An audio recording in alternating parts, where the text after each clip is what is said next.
Hey, child of God, you're safe here. If you're carrying the weight of past mistakes, if your heart is longing for a new beginning, this space was made for you. In a moment, we'll begin reading the full book of 2 Chronicles. It's a story of kings and kingdoms, of great temples and terrible failures. But more than that, it's a story of second chances. It shows us, again and again, that no matter how far we've wandered, God's heart is always turned toward restoration when we turn back to Him. We'll read it slowly and gently, with no rush, so you can breathe, rest, and feel His restoring peace. Before we begin, I'd love for you to comment below what time it is where you are. And if you feel led, share a prayer for a fresh start in your own life, so we can all lift each other up. And if this video brings you peace, be sure to subscribe so you never miss a moment of rest in God's Word. Let's pray. Father, tonight we come to you with hearts that need renewing. As we listen to the story of your people, remind us of your endless mercy. Show us that a humble heart is never turned away by you. Quiet our minds and restore our souls as we rest in your presence. In Jesus' name, amen. 2 Chronicles chapter 1. Solomon asks for wisdom. Solomon, son of David, established himself firmly over his kingdom. For the Lord his God was with him and made him exceedingly great. Then Solomon spoke to all Israel, to the commanders of thousands and commanders of hundreds, to the judges and to all the leaders in Israel, the heads of families. And Solomon and the whole assembly went to the high place at Gibeon. For God's tent of meeting was there, which Moses the Lord's servant had made in the wilderness. Now David had brought up the ark of God from Kiriath Jearim to the place he had prepared for it, because he had pitched a tent for it in Jerusalem. But the bronze altar that Bezalel son of Uri, the son of Hur, had made was in Gibeon, in front of the tabernacle of the Lord. So Solomon and the assembly inquired of him there. Solomon went up to the bronze altar before the Lord in the tent of meeting and offered 1,000 burnt offerings on it. That night God appeared to Solomon and said to him, "Ask for whatever you want me to give you." Solomon answered God, "You have shown great kindness to David my father, and have made me king in his place. Now, Lord God, let your promise to my father David be confirmed. For you have made me king over a people who are as numerous as the dust of the earth. Give me wisdom and knowledge, that I may lead this people. For who is able to govern this great people of yours?"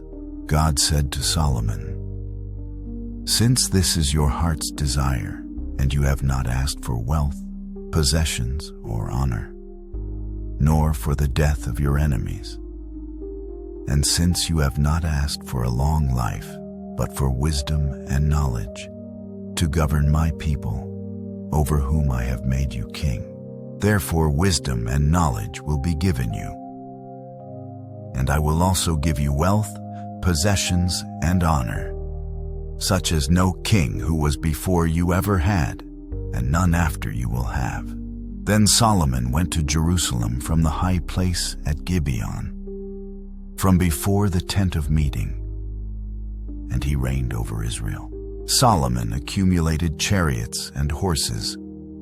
He had 1,400 chariots and 12,000 horses, which he kept in the chariot cities, and also with him in Jerusalem. The king made silver and gold as common in Jerusalem as stones, and cedar as plentiful as sycamore fig trees in the foothills. Solomon's horses were imported from Egypt and from Quay. The royal merchants purchased them from Quay at the current price. They imported a chariot from Egypt for 600 shekels of silver, and a horse for 150. They also exported them to all the kings of the Hittites and of the Arameans. 2 Chronicles, chapter 2. Preparations for building the temple. Solomon gave orders to build a temple for the name of the Lord and a royal palace for himself. He conscripted 70,000 men as carriers and 80,000 as stone cutters in the hills and 3,600 as foremen over them. Solomon sent this message to Hiram, king of Tyre: "Send me cedar logs, as you did for my father David, when you sent him cedar to build a palace to live in. Now I am about to build a temple for the name of the Lord my God, and to dedicate it to him for burning fragrant incense before him, for setting out the consecrated bread regularly, and for making burnt offerings every morning and evening and on the Sabbaths, at the new moons, and at the appointed festivals of the Lord our God. This is a lasting ordinance for Israel. The temple I am going to build will be great, because our God is greater than all other gods. But who is able to build a temple for him? Since the heavens, even the highest heavens, cannot contain him.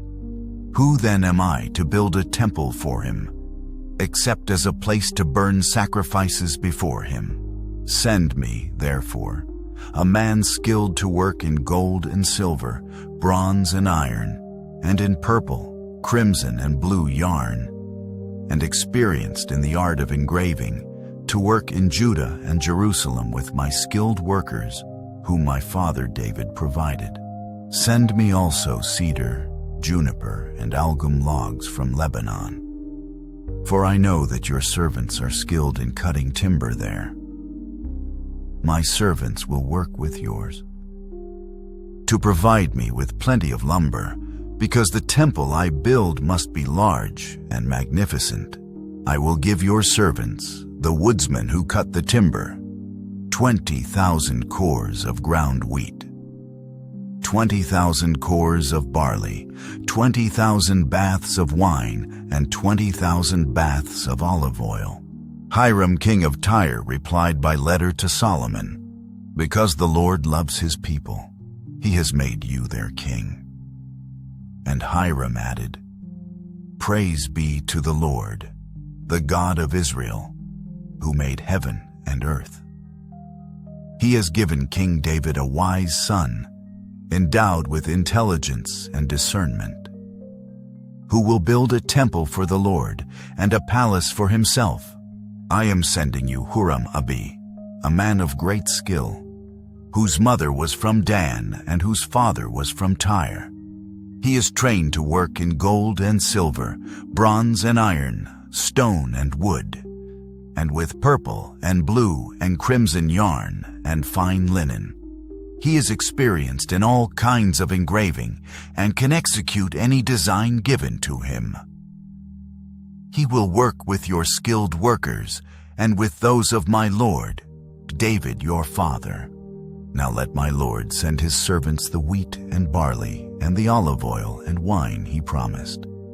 And we will cut all the logs from Lebanon that you need, and will float them as rafts by sea down to Joppa. You can then take them up to Jerusalem." Solomon took a census of all the foreigners residing in Israel after the census his father David had taken, and they were found to be 153,600. He assigned 70,000 of them to be carriers and 80,000 to be stone cutters in the hills, with 3,600 foremen over them to keep the people working. 2 Chronicles chapter 3. Solomon builds the temple. Then Solomon began to build the temple of the Lord in Jerusalem on Mount Moriah, where the Lord had appeared to his father David.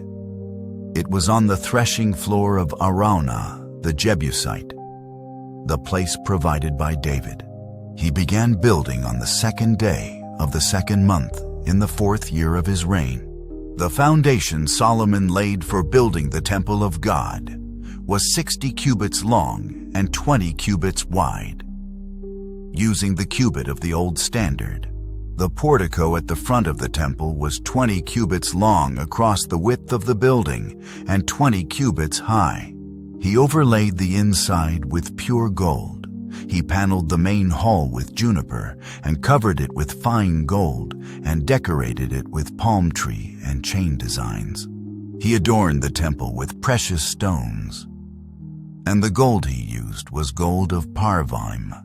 He overlaid the ceiling beams, door frames, walls and doors of the temple with gold, and he carved cherubim on the walls.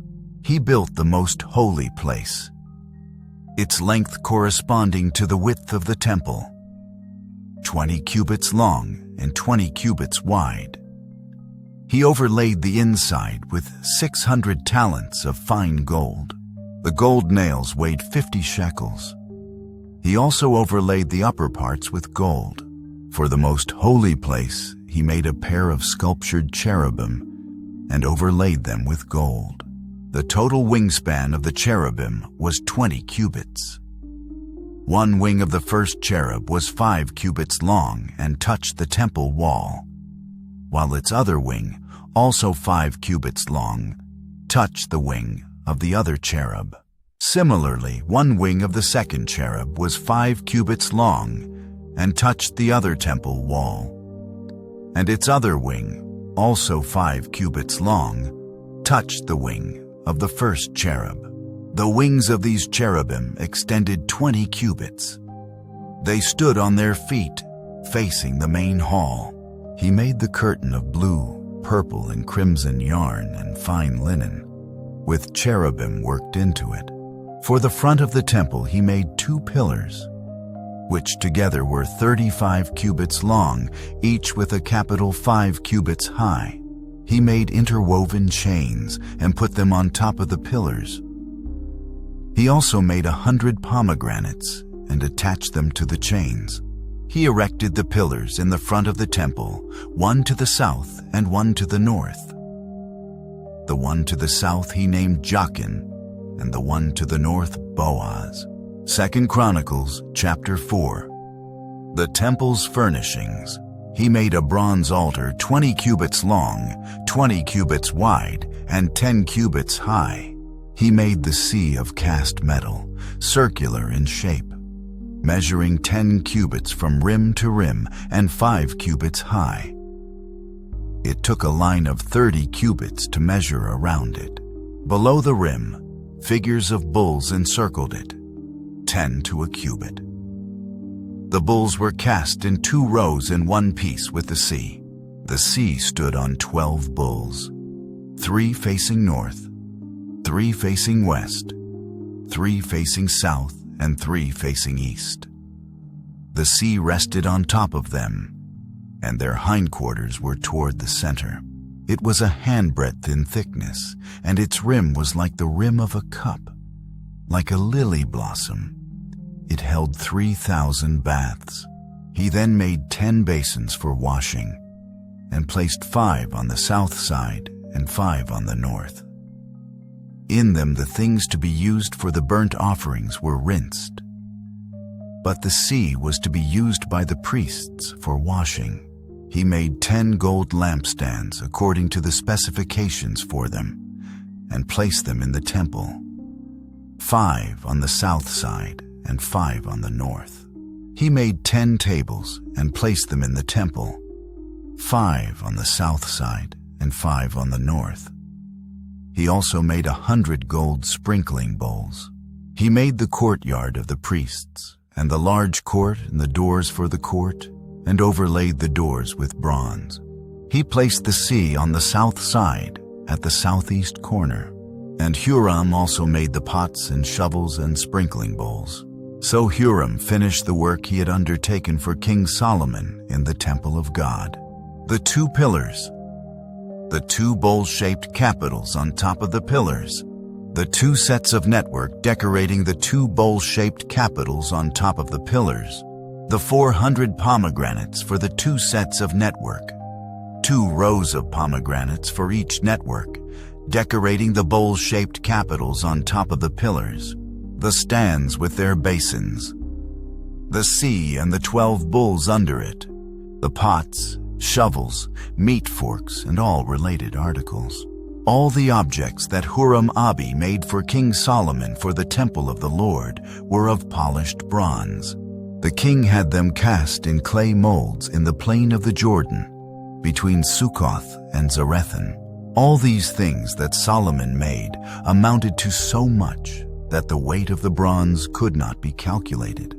Solomon also made all the furnishings that were in God's temple: the golden altar, the tables on which was the bread of the presence, the lampstands of pure gold with their lamps, to burn in front of the inner sanctuary as prescribed, the gold floral work and lamps and tongs, they were solid gold, the pure gold wick trimmers, sprinkling bowls, dishes, and censers, and the gold doors of the temple, the inner doors to the most holy place, and the doors of the main hall.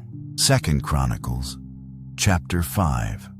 When all the work Solomon had done for the temple of the Lord was finished, he brought in the things his father David had dedicated, the silver and gold and all the furnishings, and he placed them in the treasuries of God's temple. The ark brought to the temple. Then Solomon summoned to Jerusalem the elders of Israel, all the heads of the tribes and the chiefs of the Israelite families, to bring up the ark of the Lord's covenant from Zion, the city of David. And all the Israelites came together to the king at the time of the festival in the 7th month. When all the elders of Israel had arrived, the Levites took up the ark, and they brought up the ark and the tent of meeting and all the sacred furnishings in it. The Levitical priests carried them up, and King Solomon and the entire assembly of Israel that had gathered about him were before the ark, sacrificing so many sheep and cattle that they could not be recorded or counted. The priests then brought the ark of the Lord's covenant to its place in the inner sanctuary of the temple, the most holy place, and put it beneath the wings of the cherubim. The cherubim spread their wings over the place of the ark and covered the ark and its carrying poles. These poles were so long that their ends, extending from the ark, could be seen from in front of the inner sanctuary, but not from outside the holy place. And they are still there today. There was nothing in the ark except the 2 tablets that Moses had placed in it at Horeb, where the Lord made a covenant with the Israelites after they came out of Egypt. The priests then withdrew from the holy place. All the priests who were there had consecrated themselves, regardless of their divisions.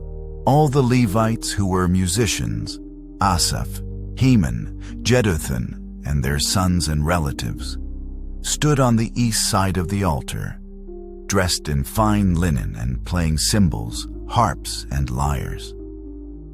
They were accompanied by 120 priests sounding trumpets. The trumpeters and musicians joined in unison to give praise and thanks to the Lord, accompanied by trumpets, cymbals, and other instruments. The singers raised their voices in praise to the Lord and sang, "He is good, his love endures forever." Then the temple of the Lord was filled with a cloud, and the priests could not perform their service because of the cloud, for the glory of the Lord filled the temple of God. 2 Chronicles, chapter 6. Then Solomon said, "The Lord has said that he would dwell in a dark cloud. I have built a magnificent temple for you, a place for you to dwell forever." While the whole assembly of Israel was standing there, the king turned around and blessed them. Then he said, "Praise be to the Lord, the God of Israel, who with his hands has fulfilled what he promised with his mouth to my father David. For he said, 'Since the day I brought my people out of Egypt, I have not chosen a city in any tribe of Israel to have a temple built so that my name might be there. Nor have I chosen anyone to be ruler over my people Israel. But now I have chosen Jerusalem for my name to be there, and I have chosen David to rule my people Israel. My father David had it in his heart to build a temple for the name of the Lord, the God of Israel. But the Lord said to my father David, "You did well to have it in your heart to build a temple for my name. Nevertheless, you are not the one to build the temple, but your son, your own flesh and blood. He is the one who will build the temple for my name. The Lord has kept the promise he made. I have succeeded David my father, and now I sit on the throne of Israel, just as the Lord promised.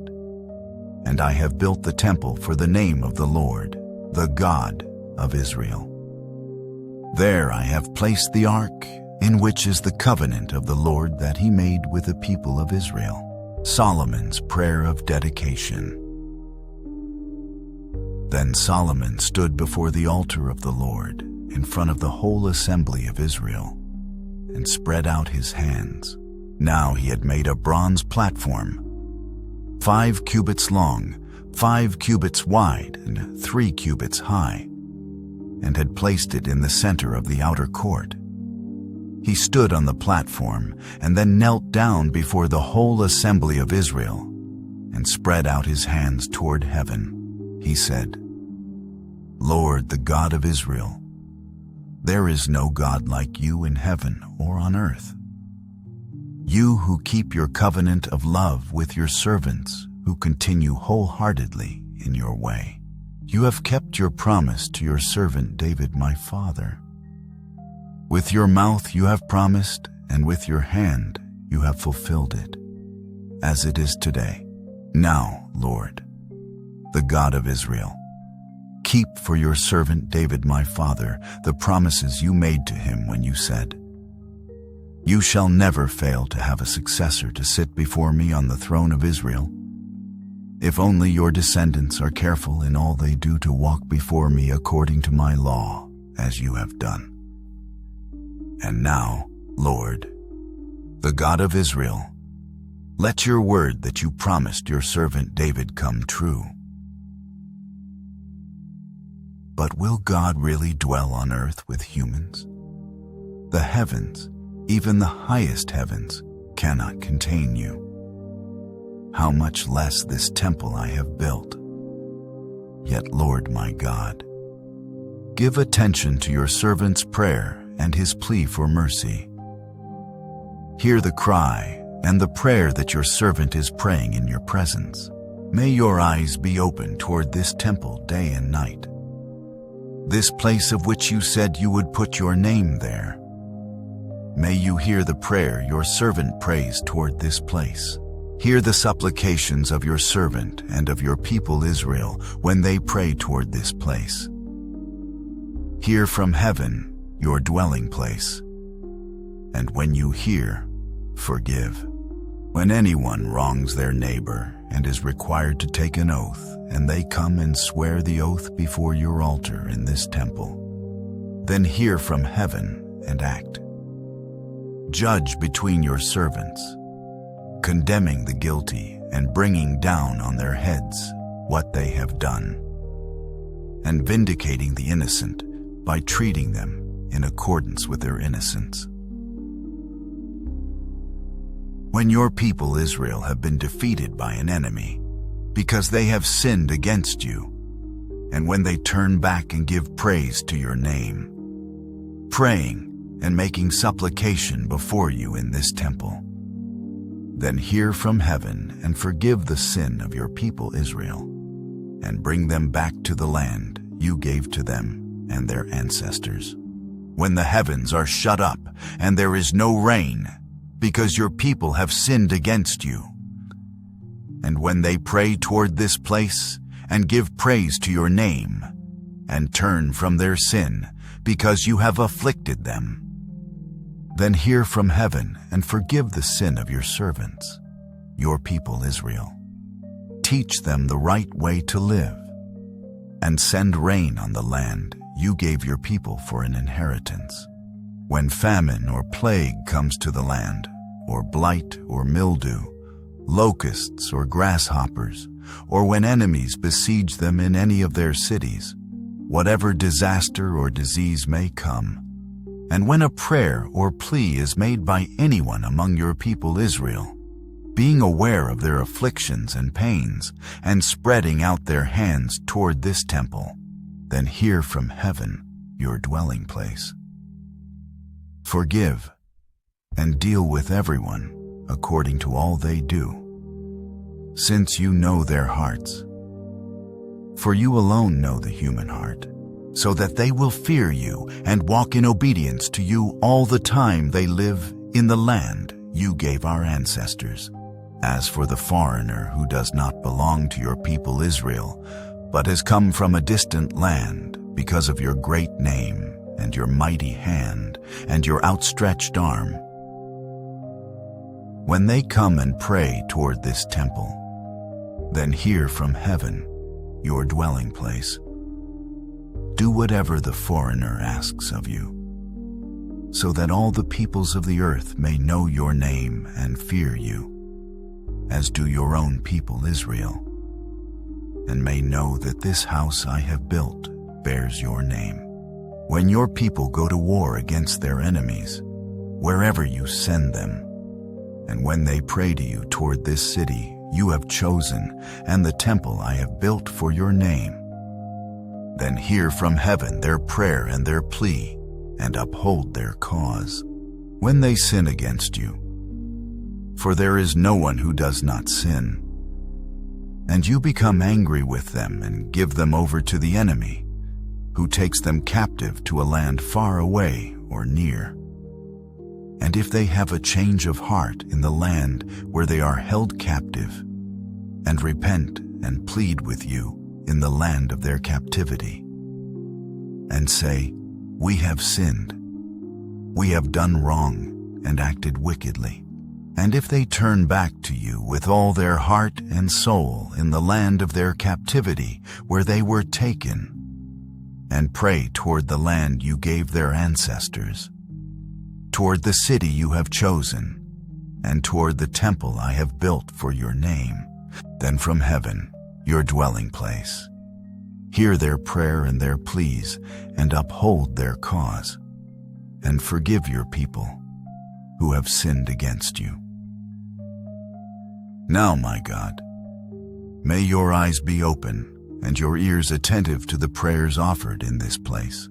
Now arise, Lord God, and come to your resting place, you and the ark of your might. May your priests, Lord God, be clothed with salvation. May your faithful people rejoice in your goodness. Lord God, do not reject your anointed one. Remember the great love promised to David your servant. 2 Chronicles, chapter 7. The dedication of the temple. When Solomon finished praying, fire came down from heaven and consumed the burnt offering and the sacrifices, and the glory of the Lord filled the temple. The priests could not enter the temple of the Lord because the glory of the Lord filled it. When all the Israelites saw the fire coming down and the glory of the Lord above the temple, they knelt on the pavement with their faces to the ground, and they worshipped and gave thanks to the Lord, saying, He is good, His love endures forever. Then the king and all the people offered sacrifices before the Lord, and King Solomon offered a sacrifice of 22,000 head of cattle, and 120,000 sheep and goats. So the king and all the people dedicated the temple of God. The priests took their positions, as did the Levites with the Lord's musical instruments, which King David had made for praising the Lord, and which were used when he gave thanks, saying, His love endures forever. Opposite the Levites, the priests blew their trumpets, and all the Israelites were standing. Solomon consecrated the middle part of the courtyard in front of the temple of the Lord. And there he offered burnt offerings and the fat of the fellowship offerings, because the bronze altar he had made could not hold the burnt offerings, the grain offerings, and the fat portions. So Solomon observed the festival at that time for 7 days, and all Israel with him, a vast assembly, people from Lebo Hamath to the Wadi of Egypt. On the 8th day, they held an assembly, for they had celebrated the dedication of the altar for 7 days, and the festival for 7 days more. On the 23rd day of the 7th month, he sent the people to their homes, joyful and glad in heart for the good things the Lord had done for David and Solomon, and for his people Israel. The Lord appears to Solomon when Solomon had finished the temple of the Lord and the royal palace, and had succeeded in carrying out all he had in mind to do in the temple of the Lord and in his own palace. The Lord appeared to him at night and said, "I have heard your prayer and have chosen this place for myself as a temple for sacrifices. When I shut up the heavens so that there is no rain, or command locusts to devour the land, or send a plague among my people, if my people, who are called by my name, will humble themselves and pray and seek my face and turn from their wicked ways, then I will hear from heaven, and I will forgive their sin and will heal their land. Now my eyes will be open and my ears attentive to the prayers offered in this place. I have chosen and consecrated this temple so that my name may be there forever. My eyes and my heart will always be there. As for you, if you walk before me faithfully as David your father did, and do all I command, and observe my decrees and laws, I will establish your royal throne, as I covenanted with David your father when I said, 'You shall never fail to have a successor to rule over Israel.' But if you turn away and forsake the decrees and commands I have given you, and go off to serve other gods and worship them, then I will uproot Israel from my land, which I have given them, and will reject this temple I have consecrated for my name. I will make it a byword and an object of ridicule among all peoples.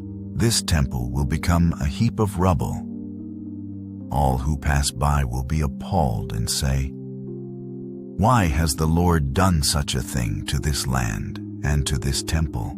People will answer, 'Because they have forsaken the Lord, the God of their ancestors, who brought them out of Egypt, and have embraced other gods, worshiping and serving them. That is why he brought all this disaster on them." 2 Chronicles chapter 8, Solomon's other activities. At the end of 20 years, during which Solomon built the temple of the Lord and his own palace, Solomon rebuilt the villages that Hiram had given him and settled Israelites in them. Solomon then went to Hamath Zobah and captured it. He also built up Tadmor in the desert and all the store cities he had built in Hamath. He rebuilt Upper Beth Horon and Lower Beth Horon as fortified cities, with walls and with gates and bars, as well as Baalath and all his store cities, and all the cities for his chariots and for his horses. Whatever he desired to build in Jerusalem, in Lebanon, and throughout all the territory he ruled. There were still people left from the Hittites, Amorites, Perizzites, Hivites, and Jebusites. These people were not Israelites. Solomon conscripted the descendants of all these people remaining in the land, whom the Israelites had not destroyed, to serve as slave labor, as it is to this day. But Solomon did not make slaves of the Israelites for his work. They were his fighting men, commanders of his captains, and commanders of his chariots and charioteers. They were also King Solomon's chief officials, 250 officials supervising the men. Solomon brought Pharaoh's daughter up from the city of David to the palace he had built for her, for he said, "My wife must not live in the palace of David, king of Israel, because the places the ark of the Lord has entered are holy. on the altar of the Lord that he had built in front of the portico. Solomon sacrificed burnt offerings to the Lord, according to the daily requirement for offerings commanded by Moses for the Sabbaths, the new moons, and the 3 annual festivals: the festival of unleavened bread, the festival of weeks, and the festival of tabernacles. In keeping with the ordinance of his father David, he appointed the divisions of the priests for their duties, and the Levites to lead the praise and to assist the priests according to each day's requirement. He also appointed the gatekeepers by divisions for the various gates, because this was what David the man of God had ordered.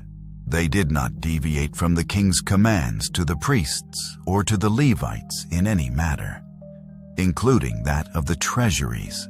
All Solomon's work was carried out, from the day the foundation of the temple of the Lord was laid until its completion. So the temple of the Lord was finished. Then Solomon went to Etzion-Geber and Elath on the coast of Edom, and Hiram sent him ships commanded by his own men, sailors who knew the sea. These, with Solomon's men, sailed to Ophir and brought back 450 talents of gold, which they delivered to King Solomon. 2 Chronicles, chapter 9. The Queen of Sheba visits Solomon. When the Queen of Sheba heard of Solomon's fame, she came to Jerusalem to test him with hard questions, arriving with a very great caravan, with camels carrying spices, large quantities of gold, and precious stones. She came to Solomon and talked with him about all she had on her mind. Solomon answered all her questions. Nothing was too hard for him to explain to her. When the Queen of Sheba saw the wisdom of Solomon, as well as the palace he had built, the food on his table, the seating of his officials, the attending servants in their robes, the cupbearers in their robes, and the burnt offerings he made at the temple of the Lord, she was overwhelmed. She said to the king, "The report I heard in my own country about your achievements and your wisdom is true, but I did not believe what they said until I came and saw with my own eyes. Indeed, not even half the greatness of your wisdom was told me. You have far exceeded the report I heard. How happy your people must be. How happy your officials who continually stand before you and hear your wisdom. Praise be to the Lord your God, who has delighted in you and placed you on his throne as king to rule for the Lord your God. Because of the love of your God for Israel and his desire to uphold them forever, he has made you king over them, to maintain justice and righteousness." Then she gave the king 120 talents of gold, large quantities of spices, and precious stones. There had never been such spices as those the Queen of Sheba gave to King Solomon. The servants of Hiram and the servants of Solomon brought gold from Ophir. They also brought algum wood and precious stones. The king used the algum wood to make steps for the temple of the Lord and for the royal palace, and to make harps and lyres for the musicians. Nothing like them had ever been seen in Judah. King Solomon gave the Queen of Sheba all she desired and asked for. He gave her more than she had brought to him. Then she left and returned with her retinue to her own country. Solomon's splendor. The weight of the gold that Solomon received yearly was 666 talents, not including the revenues brought in by merchants and traders. Also, all the kings of Arabia and the governors of the territories brought gold and silver to Solomon. King Solomon made 200 large shields of hammered gold. 600 shekels of hammered gold went into each shield. He also made 300 small shields of hammered gold, with 300 shekels of gold in each shield. The king put them in the palace of the forest of Lebanon. Then the king made a great throne covered with ivory and overlaid with pure gold. The throne had 6 steps, and a footstool of gold was attached to it. On both sides of the seat were armrests, with a lion standing beside each of them. 12 lions stood on the 6 steps, one at either end of each step. Nothing like it had ever been made for any other kingdom. All King Solomon's goblets were gold, and all the household articles in the palace of the forest of Lebanon were pure gold. Nothing was made of silver, because silver was considered of little value in Solomon's day. The king had a fleet of trading ships manned by Hiram's servants. Once every 3 years it returned, carrying gold, silver, and ivory, and apes and baboons. King Solomon was greater in riches and wisdom than all the other kings of the earth. All the kings of the earth sought audience with Solomon to hear the wisdom God had put in his heart. Year after year, everyone who came brought a gift: articles of silver and gold, and robes, weapons and spices, and horses and mules. Solomon had 4,000 stalls for horses and chariots, and 12,000 horses, which he kept in the chariot cities and also with him in Jerusalem. He ruled over all the kings from the Euphrates River to the land of the Philistines, as far as the border of Egypt. The king made silver as common in Jerusalem as stones, and cedar as plentiful as sycamore fig trees in the foothills. Solomon's horses were imported from Egypt and from all other countries. Solomon's death. As for the other events of Solomon's reign, from beginning to end, are they not written in the records of Nathan the prophet, in the prophecy of Ahijah the Shilonite, and in the visions of Iddo the seer concerning Jeroboam son of Nebat? Solomon reigned in Jerusalem over all Israel 40 years. Then he rested with his ancestors and was buried in the city of David his father. And Rehoboam his son succeeded him as king. 2 Chronicles chapter 10. Israel rebels against Rehoboam. Rehoboam went to Shechem, for all Israel had gone there to make him king. When Jeroboam son of Nebat heard this, he was in Egypt, where he had fled from King Solomon. He returned from Egypt. So they sent for Jeroboam, and he and all Israel went to Rehoboam and said to him, "Your father put a heavy yoke on us, but now lighten the harsh labor and the heavy yoke he put on us, and we will serve you."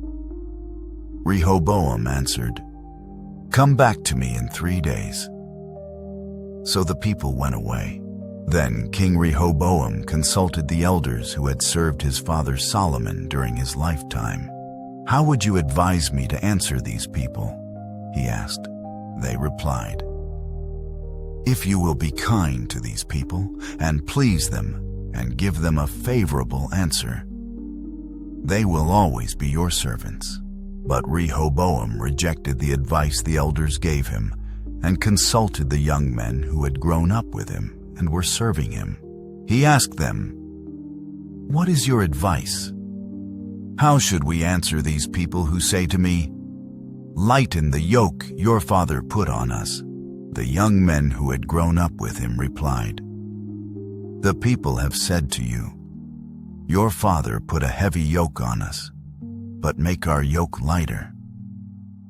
Now tell them, 'My little finger is thicker than my father's waist. My father laid on you a heavy yoke. I will make it even heavier. My father scourged you with whips. I will scourge you with scorpions." 3 days later, Jeroboam and all the people returned to Rehoboam. As the king had said, "Come back to me in 3 days." The king answered them harshly, rejecting the advice of the elders. He followed the advice of the young men and said, "My father made your yoke heavy. I will make it even heavier. My father scourged you with whips. I will scourge you with scorpions." So the king did not listen to the people, for this turn of events was from God, to fulfill the word the Lord had spoken to Jeroboam, son of Nebat, through Ahijah the Shilonite. When all Israel saw that the king refused to listen to them, they answered the king, "What share do we have in David? What part in Jesse's son? To your tents, Israel. Look after your own house, David." So all the Israelites went home. But as for the Israelites who were living in the towns of Judah, Rehoboam still ruled over them. King Rehoboam sent out Adoniram, who was in charge of forced labor. But the Israelites stoned him to death. King Rehoboam, however, managed to get into his chariot and escape to Jerusalem. So Israel has been in rebellion against the house of David to this day. 2 Chronicles, chapter 11. When Rehoboam arrived in Jerusalem, he mustered Judah and Benjamin, 180,000 able young men, to go to war against Israel and to regain the kingdom for Rehoboam. But this word of the Lord came to Shemaiah, the man of God. "Say to Rehoboam, son of Solomon, king of Judah, and to all Israel in Judah and Benjamin, this is what the Lord says. Do not go up to fight against your fellow Israelites. Go home, every one of you, for this is my doing." So they obeyed the words of the Lord and turned back from marching against Jeroboam. The Rehoboam fortifies Judah. Rehoboam lived in Jerusalem and built up towns for defense in Judah: Bethlehem, Edom, Tekoa, Beth-zur, Soko, Adullam, Gath, Maresha, Ziph, Adoraim, Lachish, Azekah, Zorah, Aijalon, and Hebron. These were fortified cities in Judah and Benjamin. He strengthened their defenses and put commanders in them, with supplies of food, olive oil, and wine. He put shields and spears in all the cities and made them very strong. So Judah and Benjamin were his. The priests and Levites from all their districts throughout Israel sided with him. The Levites even abandoned their pasture lands and property and came to Judah and Jerusalem, because Jeroboam and his sons had rejected them as priests of the Lord, when he appointed his own priests for the high places and for the goat and calf idols he had made. Those from every tribe of Israel who set their hearts on seeking the Lord, the God of Israel, followed the Levites to Jerusalem to offer sacrifices to the Lord, the God of their ancestors. They strengthened the kingdom of Judah and supported Rehoboam, son of Solomon, 3 years. Following the ways of David and Solomon during this time, Rehoboam's family, Rehoboam married Mahalath, who was the daughter of David's son Jeremoth and of Abihail, the daughter of Jesse's son Eliab. She bore him sons, Jush, Shemariah, and Zaham. Then he married Maacah, daughter of Absalom, who bore him Abijah, Attai, Ziza, and Shelomith. Rehoboam loved Maacah, daughter of Absalom, more than any of his other wives and concubines. In all, he had 18 wives and 60 concubines, 28 sons and 60 daughters. Rehoboam appointed Abijah, son of Maacah, as crown prince among his brothers, in order to make him king. He acted wisely, dispersing some of his sons throughout the districts of Judah and Benjamin, and to all the fortified cities. He gave them abundant provisions and took many wives for them. 2 Chronicles chapter 12. Shishak attacks Jerusalem. After Rehoboam's position as king was established and he had become strong, he and all Israel with him abandoned the law of the Lord, because they had been unfaithful to the Lord. Shishak, king of Egypt, attacked Jerusalem in the 5th year of King Rehoboam, with 1,200 chariots and 60,000 horsemen, and the innumerable troops of Libyans Sukhites, and Cushites that came with him from Egypt. He captured the fortified cities of Judah and came as far as Jerusalem. Then the prophet Shemaiah came to Rehoboam and to the leaders of Judah who had assembled in Jerusalem for fear of Shishak. And he said to them, "This is what the Lord says, You have abandoned me. Therefore, I now abandon you to Shishak." The leaders of Israel and the king humbled themselves and said, "The Lord is just."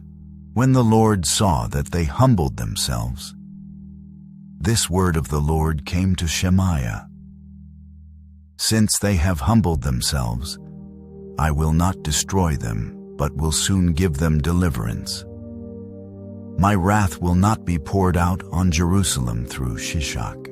They will, however, become subject to him, so that they may learn the difference between serving me and serving the kings of other lands." When Shishak, king of Egypt, attacked Jerusalem, he carried off the treasures of the temple of the Lord and the treasures of the royal palace. He took everything, including the gold shield Solomon had made. So King Rehoboam made bronze shields to replace them, and assigned these to the commanders of the guard on duty at the entrance to the royal palace. Whenever the king went to the Lord's temple, the guards went with him, bearing the shields, and afterward they returned them to the guard room. Because Rehoboam humbled himself, the Lord's anger turned from him, and he was not totally destroyed. Indeed, there was some good in Judah. King Rehoboam established himself firmly in Jerusalem and continued as king. He was 41 years old when he became king, and he reigned 17 years in Jerusalem, the city the Lord had chosen out of all the tribes of Israel in which to put his name. His mother's name was Naamah. She was an Ammonite. He did evil because he had not set his heart on seeking the Lord.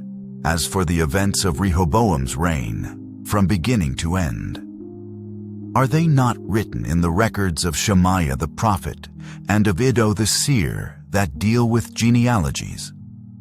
There was continual warfare between Rehoboam and Jeroboam. Rehoboam rested with his ancestors and was buried in the city of David. And Abijah his son succeeded him as king. 2 Chronicles chapter 13. Abijah, king of Judah. In the 18th year of the reign of Jeroboam, Abijah became king of Judah, and he reigned in Jerusalem 3 years. His mother's name was Maacah, a daughter of Uriel of Gibeah. There was war between Abijah and Jeroboam. Abijah went into battle with an army of 400,000 able fighting men, and Jeroboam drew up a battle line against him with 800,000 able troops. Abijah stood on Mount Zemaraim in the hill country of Ephraim and said, "Jeroboam and all Israel, listen to me. Don't you know that the Lord, the God of Israel, has given the kingship of Israel to David and his descendants forever by a covenant of salt? Yet Jeroboam, son of Nebat, an official of Solomon, son of David, rebelled against his master. Some worthless scoundrels gathered around him and opposed Rehoboam, son of Solomon, when he was young and indecisive and not strong enough to resist them. And now you plan to resist the kingdom of the Lord, which is in the hands of David's descendants. You are indeed a vast army, and have with you the golden calves that Jeroboam made to be your gods.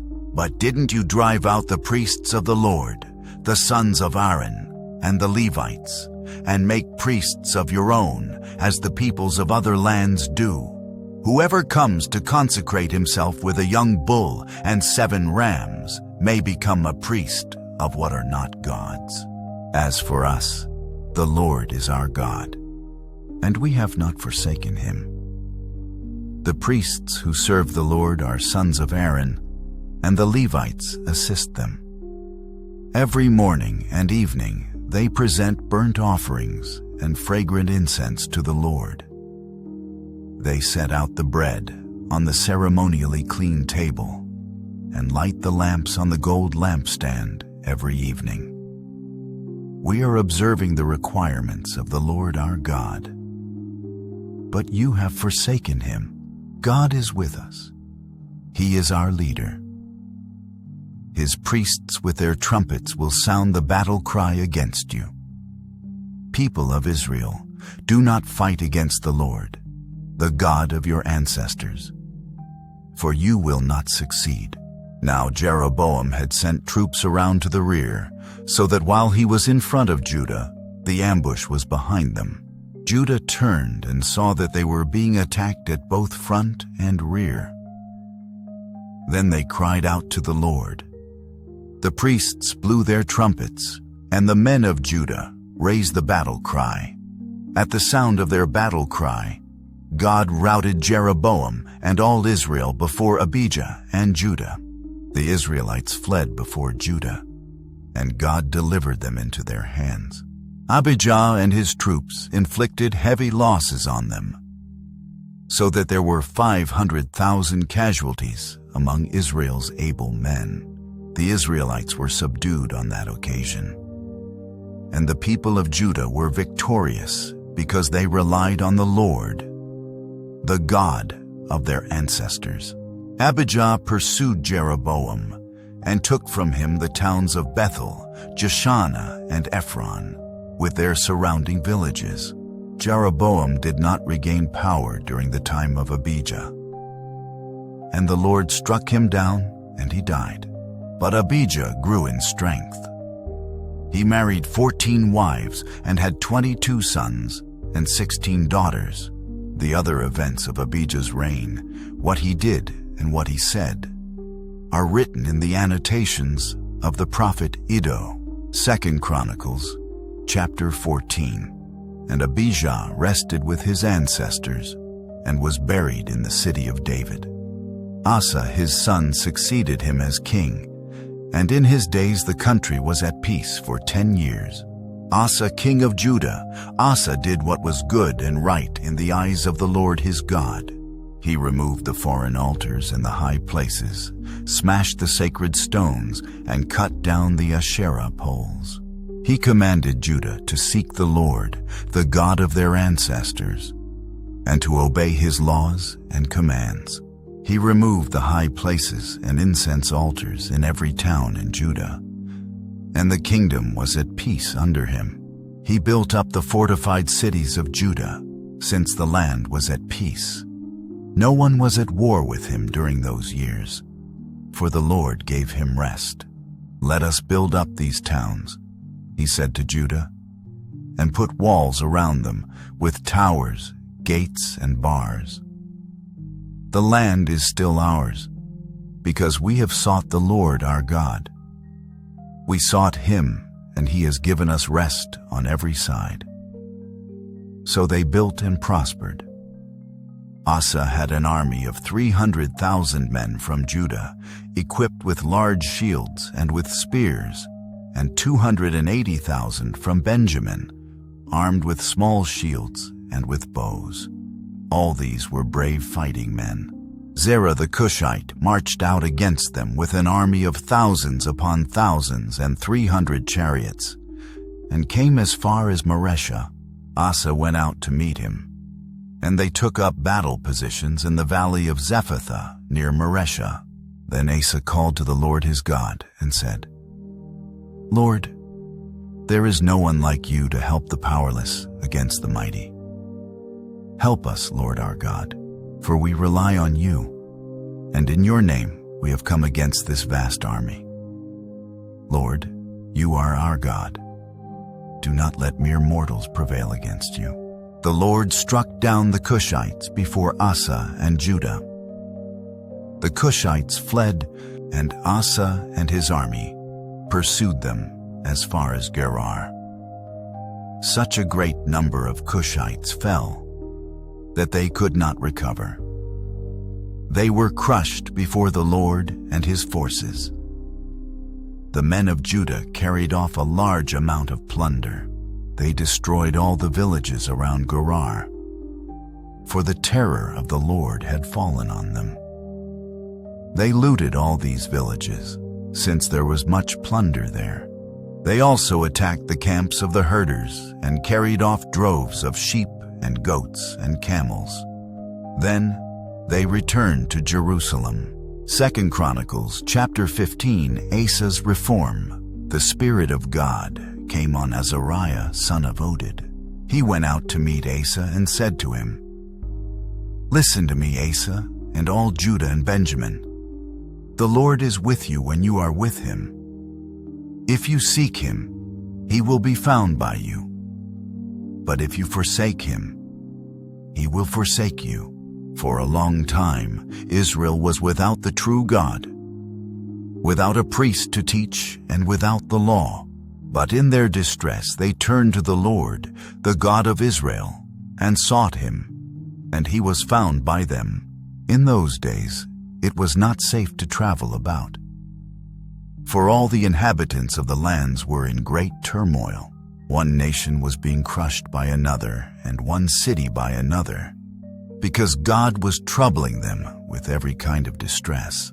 But as for you, be strong and do not give up, for your work will be rewarded.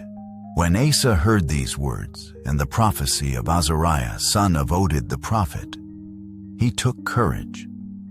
He removed the detestable idols from the whole land of Judah and Benjamin, and from the towns he had captured in the hills of Ephraim.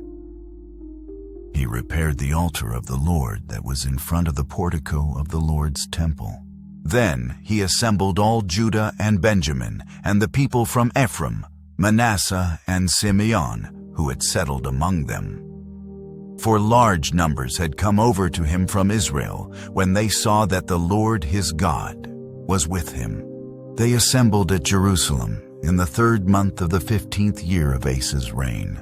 At that time they sacrificed to the Lord 700 head of cattle and 7,000 sheep and goats from the plunder they had brought back. They entered into a covenant to seek the Lord, the God of their ancestors, with all their heart and soul. All who would not seek the Lord, the God of Israel, were to be put to death, whether small or great, man or woman. They took an oath to the Lord with loud acclamation, with shouting and with trumpets and horns. All Judah rejoiced about the oath, because they had sworn it wholeheartedly. They sought God eagerly, and he was found by them. So the Lord gave them rest on every side. King Asa also deposed his grandmother Maacah from her position as queen mother, because she had made a repulsive image for the worship of Asherah. Asa cut it down, broke it up, and burned it in the Kidron Valley. Although he did not remove the high places from Israel, Asa's heart was fully committed to the Lord all his life. He brought into the temple of God the silver and gold and the articles that he and his father had dedicated. There was no more war until the 35th year of Asa's reign. 2 Chronicles chapter 16. Asa's last years. In the 36th year of Asa's reign, Baasha, king of Israel, went up against Judah and fortified Ramah to prevent anyone from leaving or entering the territory of Asa, king of Judah.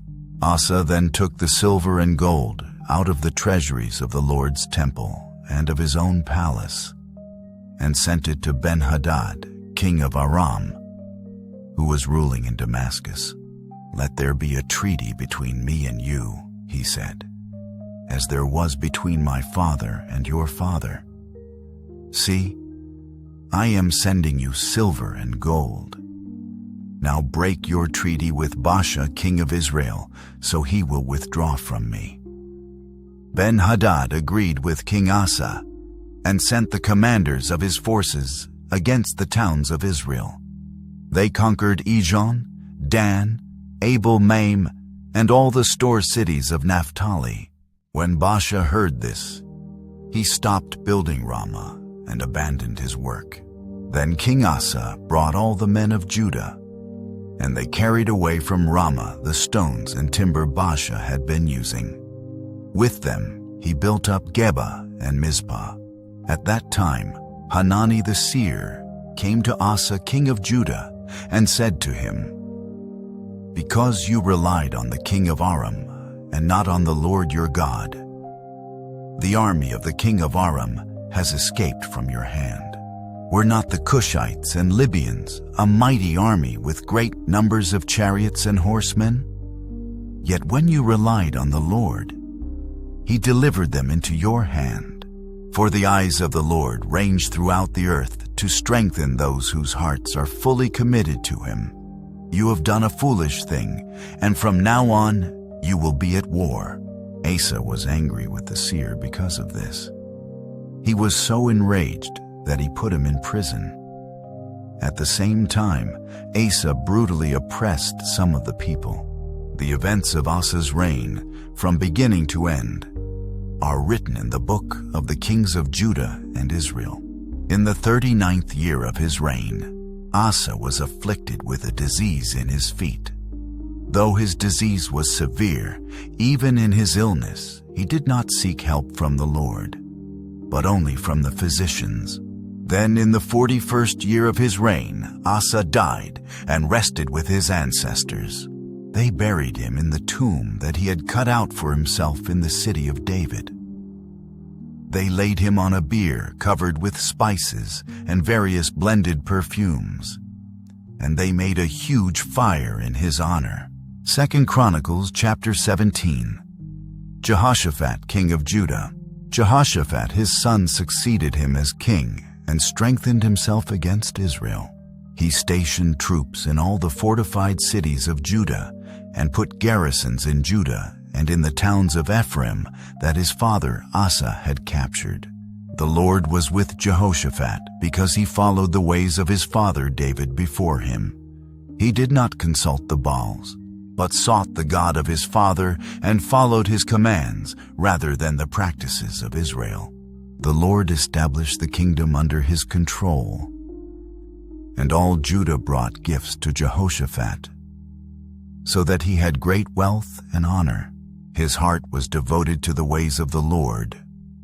Furthermore, he removed the high places and the Asherah poles from Judah. In the 3rd year of his reign, he sent his officials Ben-Hail, Obadiah, Zechariah, Nethanel, and Micaiah to teach in the towns of Judah. With them were certain Levites: Shemaiah, Nethaniah, Zebadiah, Asahel, Shemiramoth, Jehonathan, Adonijah, Tobijah, and Tobadonijah, and the priests Elishama and Jehoram. They taught throughout Judah, taking with them the book of the law of the Lord. They went around to all the towns of Judah and taught the people. The fear of the Lord fell on all the kingdoms of the lands surrounding Judah, so that they did not go to war against Jehoshaphat. Some Philistines brought Jehoshaphat gifts and silver as tribute, and the Arabs brought him flocks, 7,700 rams and 7,700 goats. Jehoshaphat became more and more powerful. He built forts and store cities in Judah and had large supplies in the towns of Judah. He also kept experienced fighting men in Jerusalem. Their enrollment by families was as follows. From Judah, commanders of units of 1,000. Adnah the commander, with 300,000 fighting men.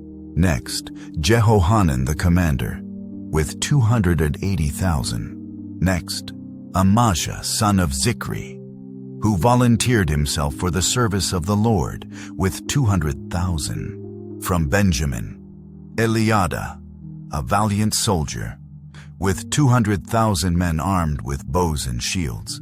Next, Jehozabad, with 180,000 men armed for battle. These were the men who served the king, besides those he stationed in the fortified cities throughout Judah. 2 Chronicles chapter 18. Micaiah prophecies against Ahab. Now Jehoshaphat had great wealth and honor, and he allied himself with Ahab by marriage. Some years later, he went down to see Ahab in Samaria.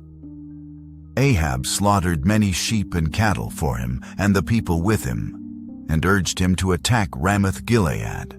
Ahab, king of Israel, asked Jehoshaphat, king of Judah, "Will you go with me against Ramoth-Gilead?" Jehoshaphat replied, "I am as you are, and my people as your people. We will join you in the war."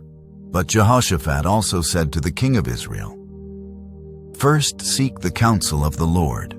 So the king of Israel brought together the prophets, 400 men, and asked them, "Shall we go to war against Ramoth-Gilead, or shall I not?"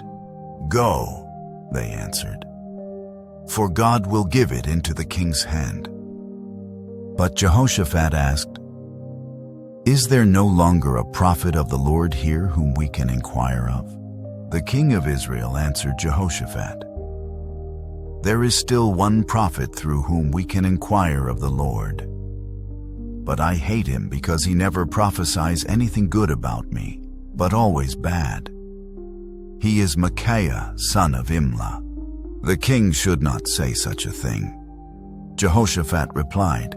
So the king of Israel called one of his officials and said, "Bring Micaiah, son of Imlah, at once, dressed in their royal robes."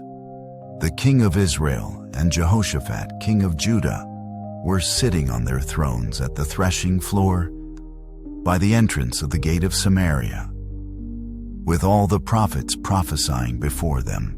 Now Zedekiah, son of Kenaiah, had made iron horns, and he declared, "This is what the Lord says. With these you will gore the Arameans until they are destroyed." All the other prophets were prophesying the same thing. "Attack Ramoth-Gilead and be victorious," they said, "for the Lord will give it into the king's hand." The messenger who had gone to summon Micaiah said to him, "Look, the other prophets without exception are predicting success for the king. Let your word agree with theirs and speak favorably." But Micaiah said, "As surely as the Lord lives, I can tell him only what my God says." When he arrived, the king asked him, "Micaiah, shall we go to war against Ramoth-Gilead, or shall I not?" "Attack and be victorious," he answered, "for they will be given into your hand." The king said to him, "How many times must I make you swear to tell me nothing but the truth in the name of the Lord?" Then Micaiah answered, "I saw all Israel scattered on the hills like sheep without a shepherd. And the Lord said, 'These people have no master. Let each one go home in peace.'" The king of Israel said to Jehoshaphat, "Didn't I tell you that he never prophesies anything good about me, but only bad?" Micaiah continued, "Therefore hear the word of the Lord. I saw the Lord sitting on his throne with all the multitudes of heaven standing on his right and on his left. And the Lord said, 'Who will entice Ahab, king of Israel, into attacking Ramoth-Gilead and going to his death there?' One suggested this, and another that. Finally, a spirit came forward, stood before the Lord, and said, 'I will entice him.' By what means? The Lord asked. "I will go and be a deceiving spirit in the mouths of all his prophets," he said. "You will succeed in enticing him," said the Lord. "Go and do it." So now the Lord has put a deceiving spirit in the mouths of these prophets of yours. The Lord has decreed disaster for you." Then Zedekiah, son of Kenaiah, went up and slapped Micaiah in the face. "Which way did the Spirit from the Lord go when he went from me to speak to you?" he asked. Micaiah replied, "You will find out on the day you go to hide in an inner room." The king of Israel then ordered, "Take Micaiah and send him back to Amon, the ruler of the city, and to Joash the king's son, and say, "This is what the king says. Put this fellow in prison and give him nothing but bread and water until I return safely." Micaiah declared, "If you ever return safely, the Lord has not spoken through me." Then he added, "Mark my words, all you people. Ahab killed at Ramoth Gilead. So the king of Israel and Jehoshaphat, king of Judah, went up to Ramoth Gilead. The king of Israel said to Jehoshaphat, "I will enter the battle in disguise, but you wear your royal robes." So the king of Israel disguised himself and went into battle. Now the king of Aram had ordered his chariot commanders, "Do not fight with anyone, small or great, except the king of Israel." When the chariot commanders saw Jehoshaphat, they thought, "This is the king of Israel." So they turned to attack him. But Jehoshaphat cried out, and the Lord helped him. God drew them away from him. For when the chariot commanders saw that he was not the king of Israel, they stopped pursuing him. But someone drew his bow at random and hit the king of Israel between the breastplate and the scale armor. The king told the chariot driver, "Wheel around and get me out of the fighting. I've been wounded."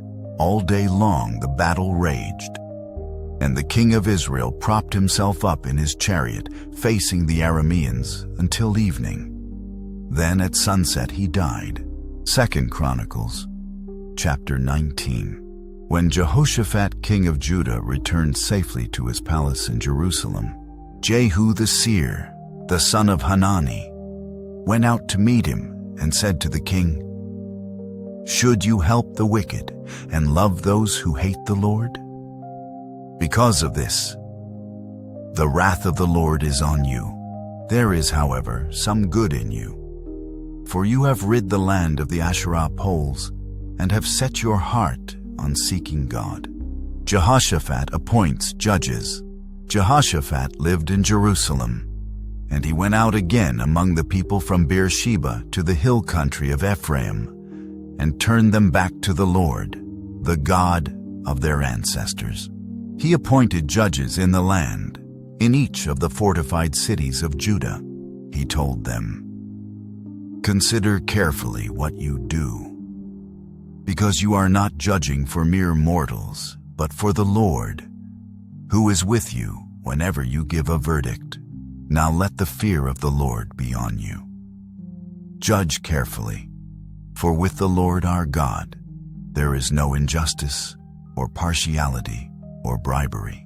In Jerusalem also, Jehoshaphat appointed some of the Levites, priests, and heads of Israelite families to administer the law of the Lord and to settle disputes. And they lived in Jerusalem. He gave them these orders: "You must serve faithfully and wholeheartedly in the fear of the Lord. In every case that comes before you from your people who live in the cities, whether bloodshed or other concerns of the law, commands, decrees, or regulations, you are to warn them not to sin against the Lord. Otherwise his wrath will come on you and your people. Do this, and it will not sin. Amariah the chief priest will be over you in any matter concerning the Lord.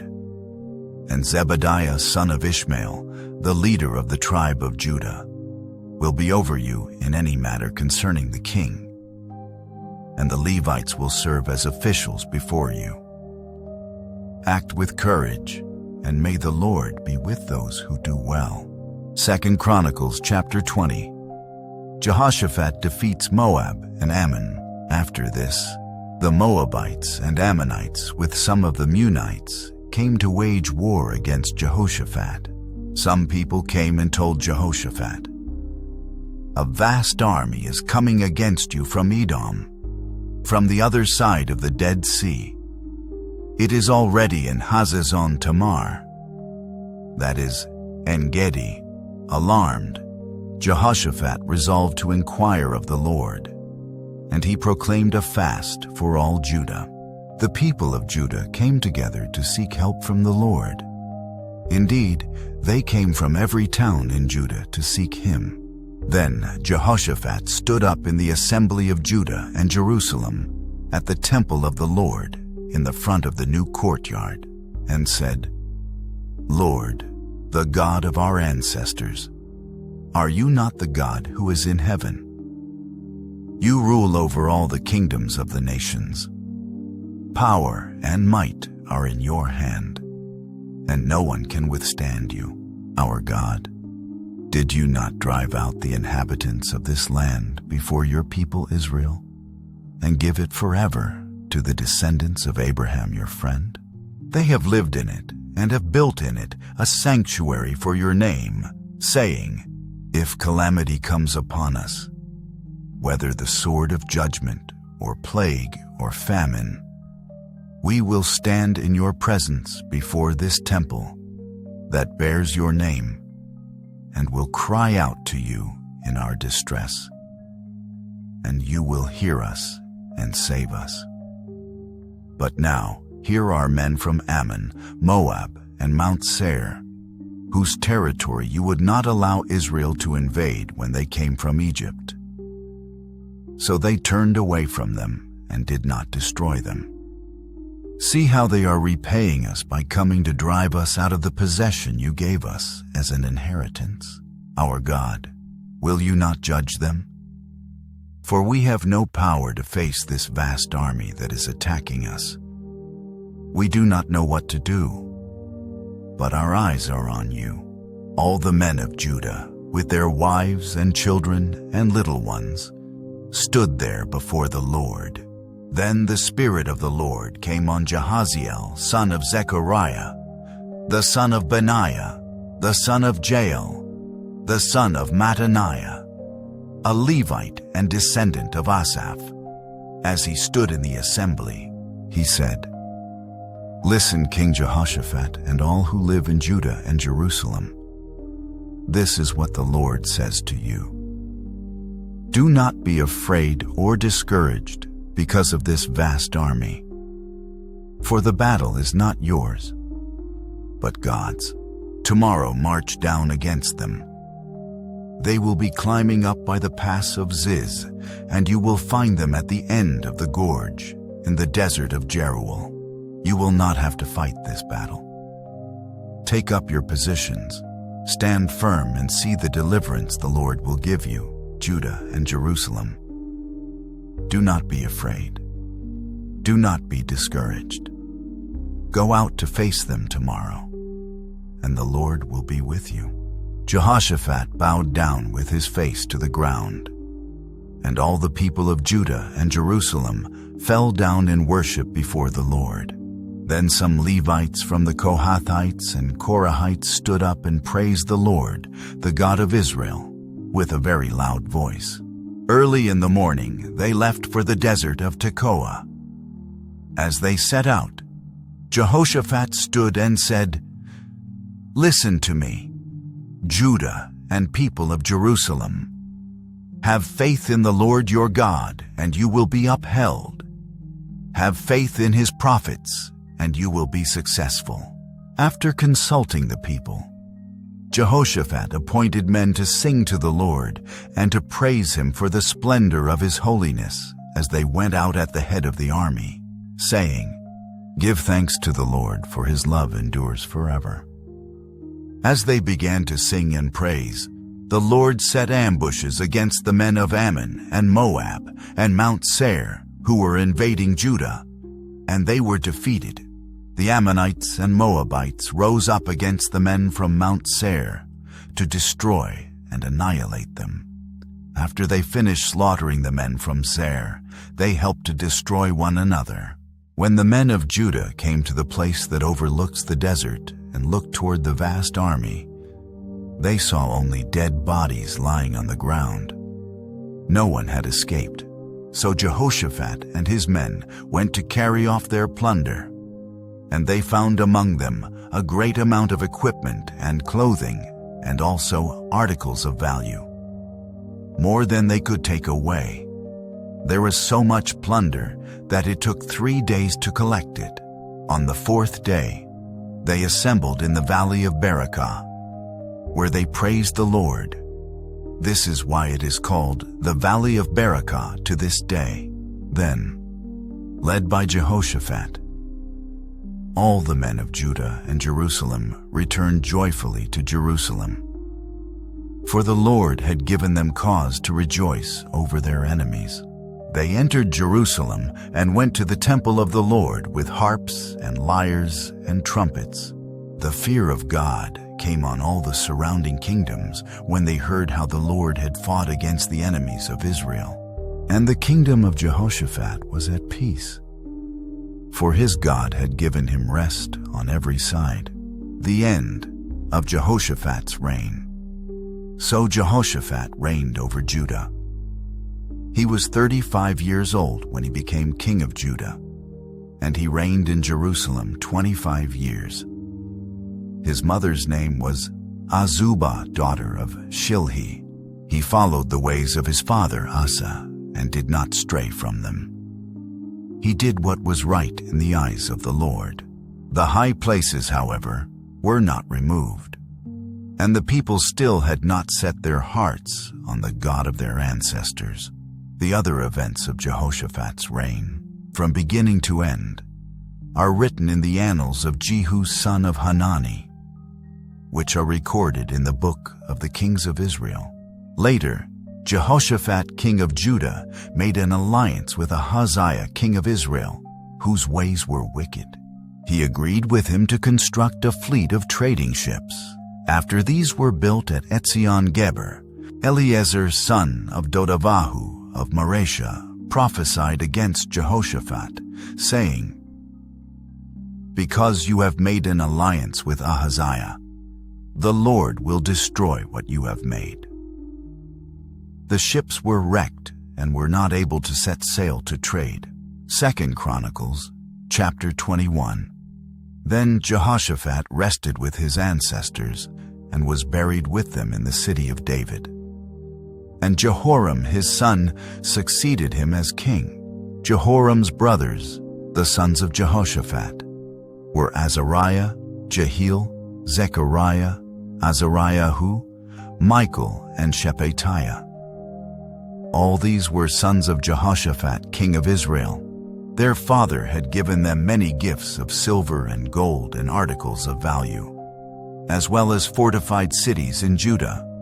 But he had given the kingdom to Jehoram because he was his firstborn son, Jehoram king of Judah.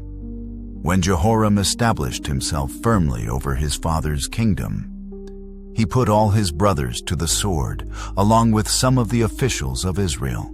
Jehoram was 32 years old when he became king, and he reigned in Jerusalem 8 years. He followed the ways of the kings of Israel, as the house of Ahab had done, for he married a daughter of Ahab. He did evil in the eyes of the Lord. Nevertheless, because of the covenant the Lord had made with David, the Lord was not willing to destroy the house of David. He had promised to maintain a lamp for him and his descendants forever. In the time of Jehoram, Edom rebelled against Judah and set up its own king. So Jehoram went there with his officers and all his chariots. The Edomites surrounded him and his chariot commanders, but he rose up and broke through by night. To this day, Edom has been in rebellion against Judah. Libnah revolted at the same time, because Jehoram had forsaken the Lord, the God of his ancestors. He had also built high places on the hills of Judah, and had caused the people of Jerusalem to prostitute themselves, and had led Judah astray.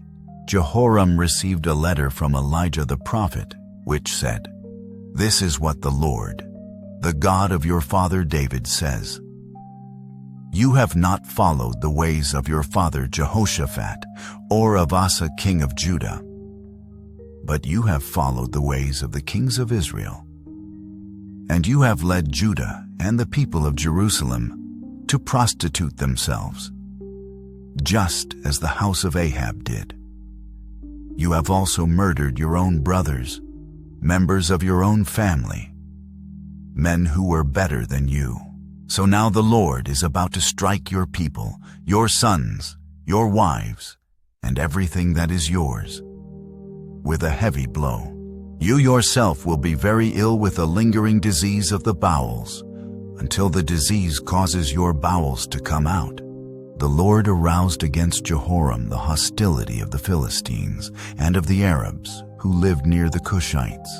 They attacked Judah, invaded it, and carried off all the goods found in the king's palace, together with his sons and wives. Not a son was left to him except Ahaziah, the youngest.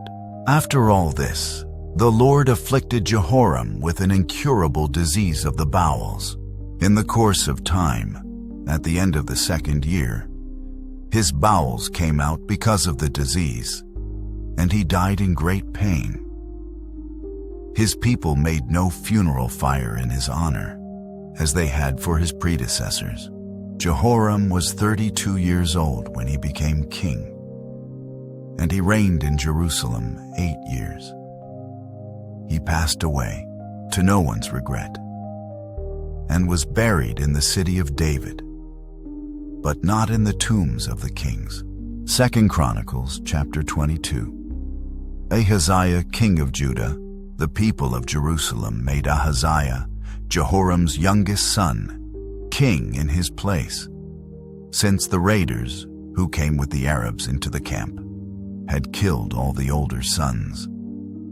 So Ahaziah, son of Jehoram, king of Judah, began to reign. Ahaziah was 22 years old when he became king, and he reigned in Jerusalem 1 year. His mother's name was Athaliah, a granddaughter of Omri. He too followed the ways of the house of Ahab, for his mother encouraged him to act wickedly. He did evil in the eyes of the Lord, as the house of Ahab had done. For after his father's death they became his advisers, to his undoing. He also followed their counsel when he went with Joram, son of Ahab, king of Israel, to wage war against Hazael, king of Aram, at Ramoth-Gilead. The Arameans wounded Joram, so he returned to Jezreel to recover from the wounds they had inflicted on him at Ramoth in his battle with Hazael, king of Aram. Then Ahaziah, son of Jehoram, king of Judah, went down to Jezreel to see Joram, son of Ahab, because he had been wounded. Through Ahaziah's visit to Joram, God brought about Ahaziah's downfall. When Ahaziah arrived, he went out with Joram to meet Jehu, son of Nimshi, whom the Lord had anointed to destroy the house of Ahab. While Jehu was executing judgment on the house of Ahab, he found the officials of Judah and the sons of Ahaziah's relatives who had been attending Ahaziah, and he killed them. He then went in search of Ahaziah, and his men captured him while he was hiding in Samaria. He was brought to Jehu and put to death. They buried him, for they said, "He was a son of Jehoshaphat, who sought the Lord with all his heart." So there was no one in the house of Ahaziah powerful enough to retain the kingdom. Athaliah and Joash. When Athaliah, the mother of Ahaziah, saw that her son was dead, she proceeded to destroy the whole royal family of the house of Judah. But Jehosheba, the daughter of King Jehoram, took Joash, son of Ahaziah, and stole him away from among the royal princes who were about to be murdered, and put him and his nurse in a bedroom. Because Jehosheba, the daughter of King Jehoram and wife of the priest Jehoiada, was Ahaziah's sister, she hid the child from Athaliah so she could not kill him. He remained hidden with them at the temple of God for 6 years, while Athaliah ruled the land. 2 Chronicles chapter 23. In the 7th year, Jehoiada showed his strength. He made a covenant with the commanders of units of 100, Azariah son of Jeroham, Ishmael son of Jehohanan, Azariah son of Obed, Maaseiah son of Adiah, and Elishaphat son of Zikri. They went throughout Judah and gathered the Levites and the heads of Israelite families from all the towns. When they came to Jerusalem, the whole assembly made a covenant with the king at the temple of God. Jehoiada said to them, "The king's son shall reign, as the Lord promised concerning the descendants of David. Now, this is what you are to do. A third of you priests and Levites who are going on duty on the Sabbath are to keep watch at the doors, a third of you at the royal palace, and a third at the foundation gate. And all the others are to be in the courtyards of the temple of the Lord. No one is to enter the temple of the Lord except the priests and Levites on duty. They may enter because they are consecrated, but all the others are to observe the Lord's command not to enter. The Levites are to station themselves around the king, each with weapon in hand. Anyone who enters the temple is to be put to death. Stay close to the king wherever he goes." The Levites and all the men of Judah did just as Jehoiada the priest ordered. Each one took his men, those who were going on duty on the Sabbath and those who were going off duty. For Jehoiada the priest had not released any of the divisions. Then he gave the commanders of units of 100 the spears and the large and small shields that had belonged to King David and that were in the temple of God. He stationed all the men, each with his weapon in his hand, around the king, near the altar and the temple, from the south side to the north side of the temple. Jehoiada and his sons brought out the king's son and put the crown on him. They presented him with a copy of the covenant and proclaimed him king. They anointed him and shouted, "Long live the king!" When Athaliah heard the noise of the people running and cheering the king, she went to them at the temple of the Lord. She looked, and there was the king, standing by his pillar at the entrance. The officers and the trumpeters were beside the king, and all the people of the land were rejoicing and blowing trumpets, and musicians with their instruments were leading the praises. Then Athaliah tore her robes and shouted, "Treason! Treason!" Jehoiada the priest sent out the commanders of units of 100, who were in charge of the troops, and said to them, "Bring her out between the ranks and put to the sword anyone who follows her." For the priest had said, "Do not put her to death at the temple of the Lord." So they seized her as she reached the entrance of the horse gate on the palace grounds, and there they put her to death. Jehoiada then made a covenant that he, the people and the king, would be the Lord's people. All the people went to the temple of Baal and tore it down. They smashed the altars and idols and killed Matan the priest of Baal in front of the altars.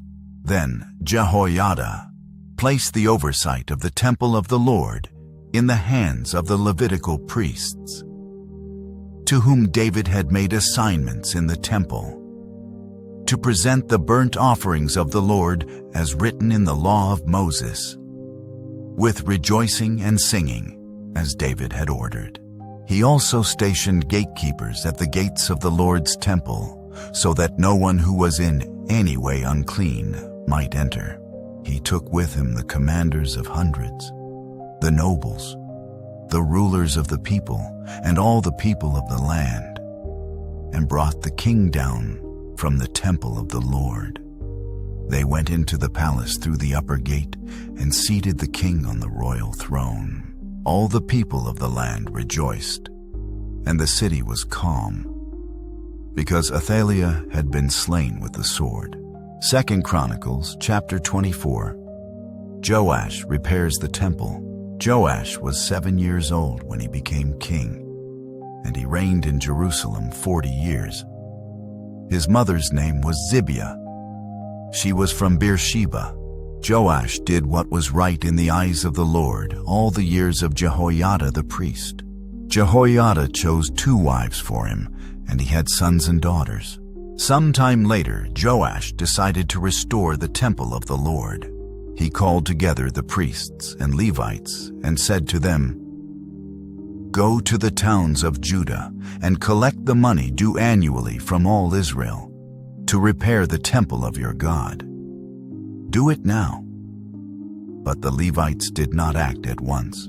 Therefore the king summoned Jehoiada the chief priest and said to him, "Why haven't you required the Levites to bring in from Judah and Jerusalem the tax imposed by Moses, the servant of the Lord, and by the assembly of Israel for the tent of the covenant law?"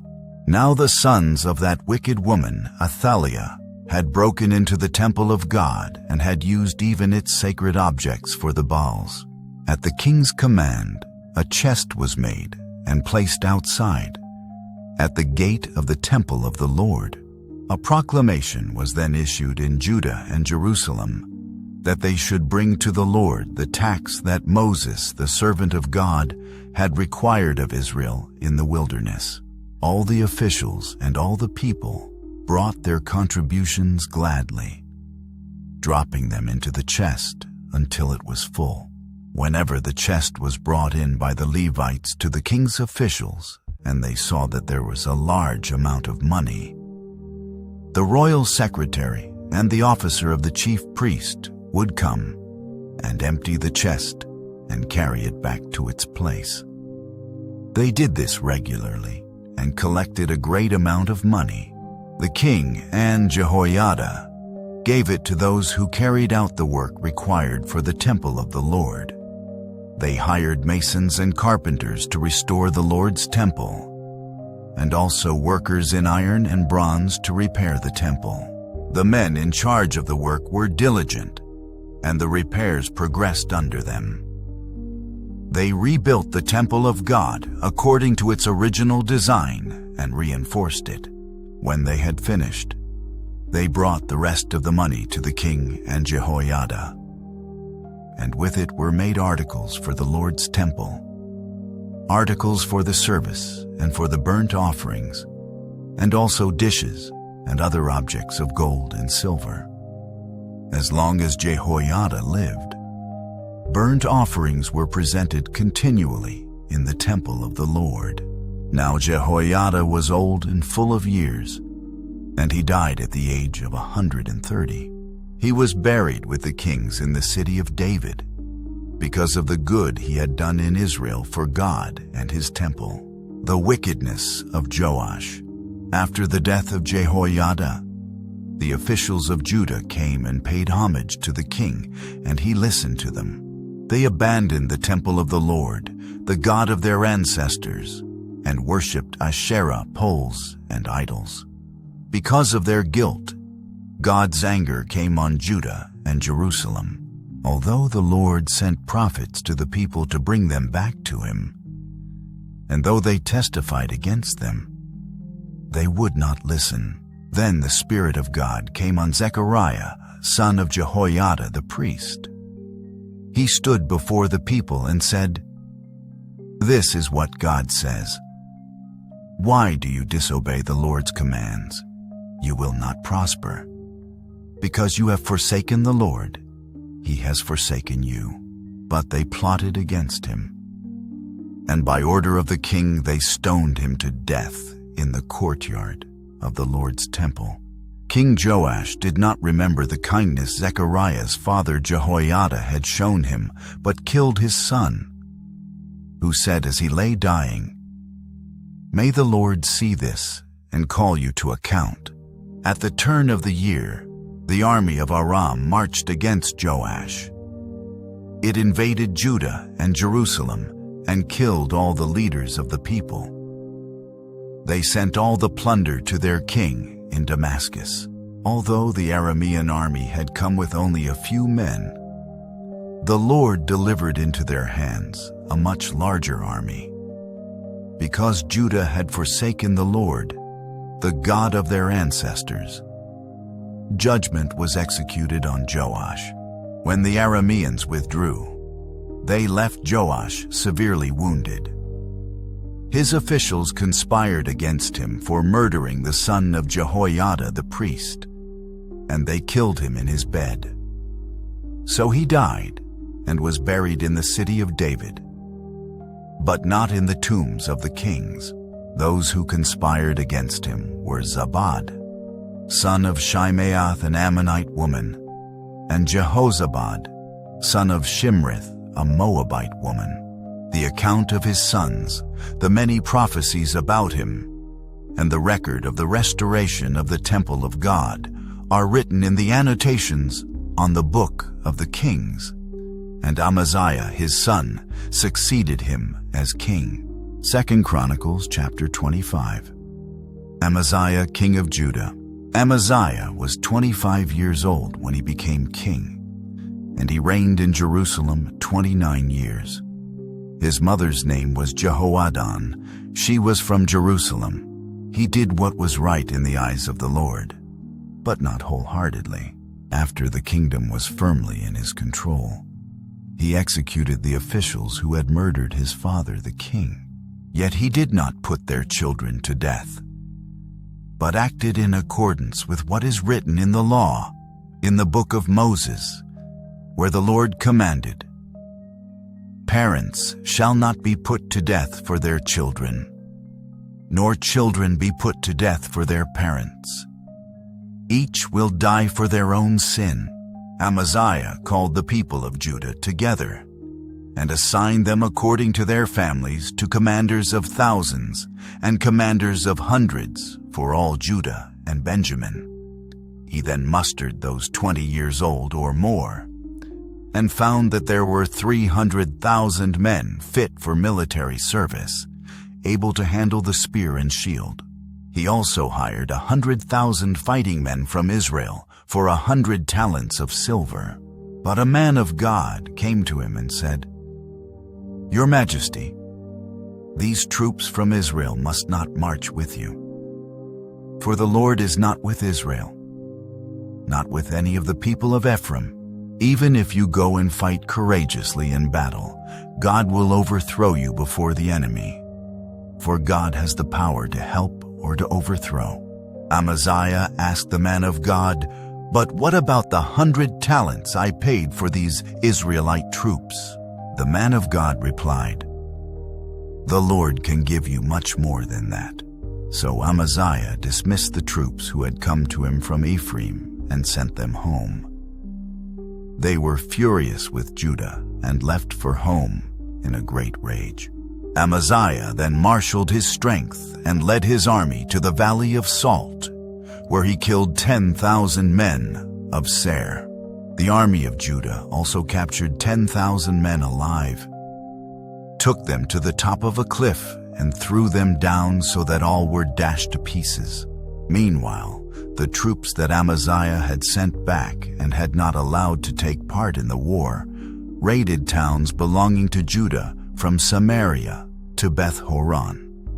They killed 3,000 people and carried off great quantities of plunder. When Amaziah returned from slaughtering the Edomites, he brought back the gods of the people of Seir.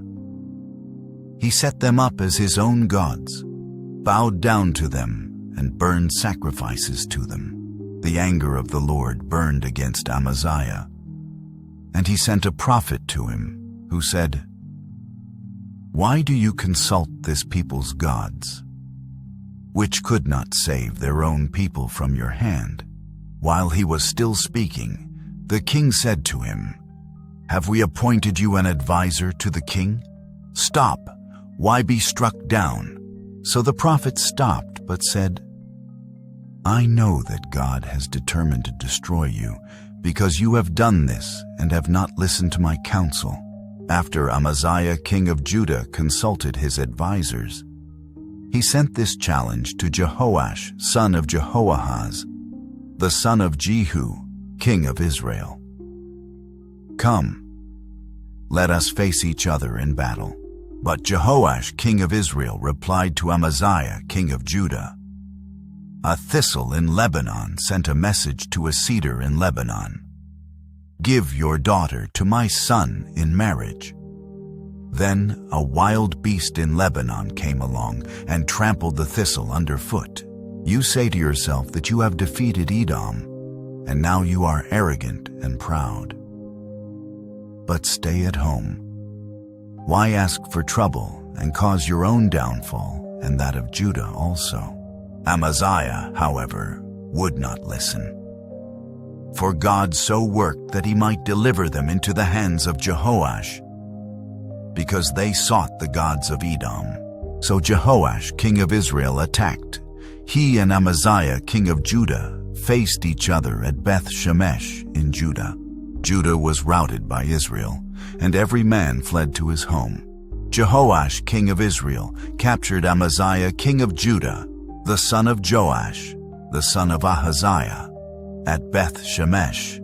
Then Jehoash brought him to Jerusalem and broke down the wall of Jerusalem from the Ephraim gate to the corner gate, a section about 400 cubits long. He took all the gold and silver and all the articles found in the temple of God that had been in the care of Obed-Edom, together with the palace treasures and the hostages, and returned to Samaria. Amaziah, son of Joash, king of Judah, lived for 15 years after the death of Jehoash, son of Jehoahaz, king of Israel. As for the other events of Amaziah's reign, from beginning to end, are they not written in the book of the kings of Judah and Israel? From the time that Amaziah turned away from following the Lord, they conspired against him in Jerusalem, and he fled to Lachish. But they sent men after him to Lachish and killed him there. He was brought back by horse and was buried with his ancestors in the city of Judah. 2 Chronicles chapter 26. Uzziah, king of Judah. Then all the people of Judah took Uzziah, who was 16 years old, and made him king in place of his father Amaziah. He was the one who rebuilt Elath and restored it to Judah after Amaziah rested with his ancestors. Uzziah was 16 years old when he became king, and he reigned in Jerusalem 52 years. His mother's name was Jecholiah. She was from Jerusalem. He did what was right in the eyes of the Lord, just as his father Amaziah had done. He sought God during the days of Zechariah, who instructed him in the fear of God. As long as he sought the Lord, God gave him success. He went to war against the Philistines and broke down the walls of Gath, Jabneh, and Ashdod. He then rebuilt towns near Ashdod and elsewhere among the Philistines. God helped him against the Philistines and against the Arabs who lived in Gur-Baal and against the Meunites. The Ammonites brought tribute to Uzziah, and his fame spread as far as the border of Egypt, because he had become very powerful. Uzziah built towers in Jerusalem at the corner gate, at the valley gate, and at the angle of the wall, and he fortified them. He also built towers in the wilderness and dug many cisterns, because he had much livestock in the foothills and in the plain. He had people working his fields and vineyards in the hills and in the fertile lands, for he loved the soil. Uzziah had a well-trained army, ready to go out by divisions according to their numbers, as mustered by Jael the secretary, and Maaseiah the officer, under the direction of Hananiah, one of the royal officials. The total number of family leaders over the fighting men was 2,600.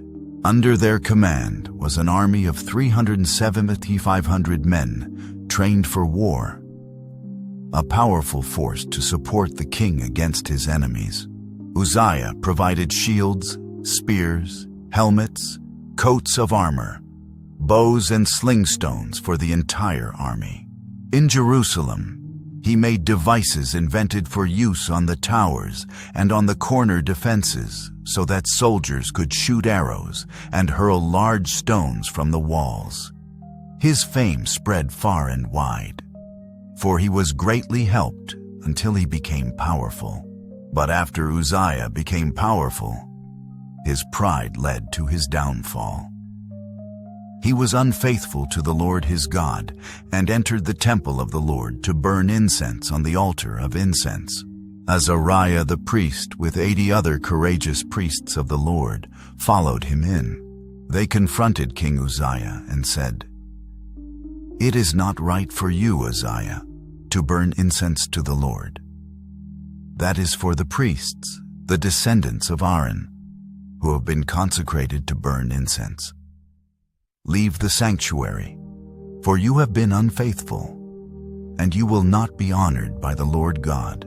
Uzziah, who had a censer in his hand, ready to burn incense, became angry while he was raging at the priests in their presence before the incense altar in the Lord's temple.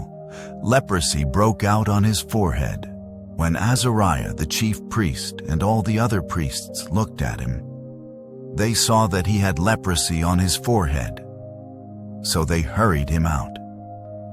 Indeed, he himself was eager to leave, because the Lord had afflicted him.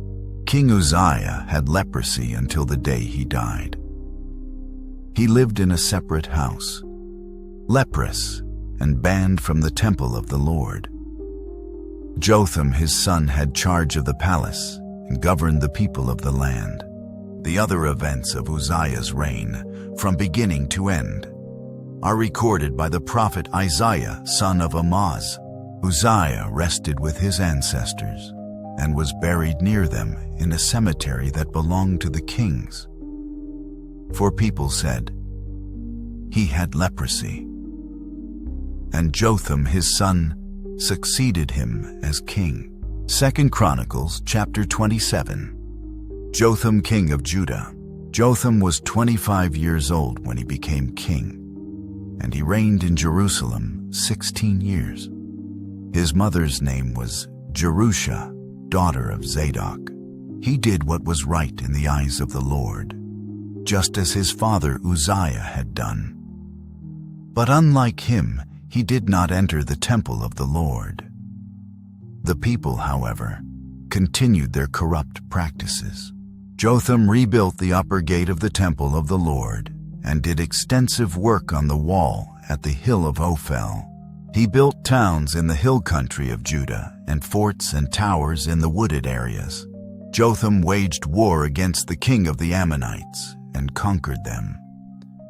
That year the Ammonites paid him 100 talents of silver, 10,000 cores of wheat, and 10,000 cores of barley. The Ammonites brought him the same amount also in the second and third years. Jotham grew powerful because he walked steadfastly before the Lord his God. The other events in Jotham's reign, including all his wars and the other things he did, are written in the book of the kings of Israel and Judah.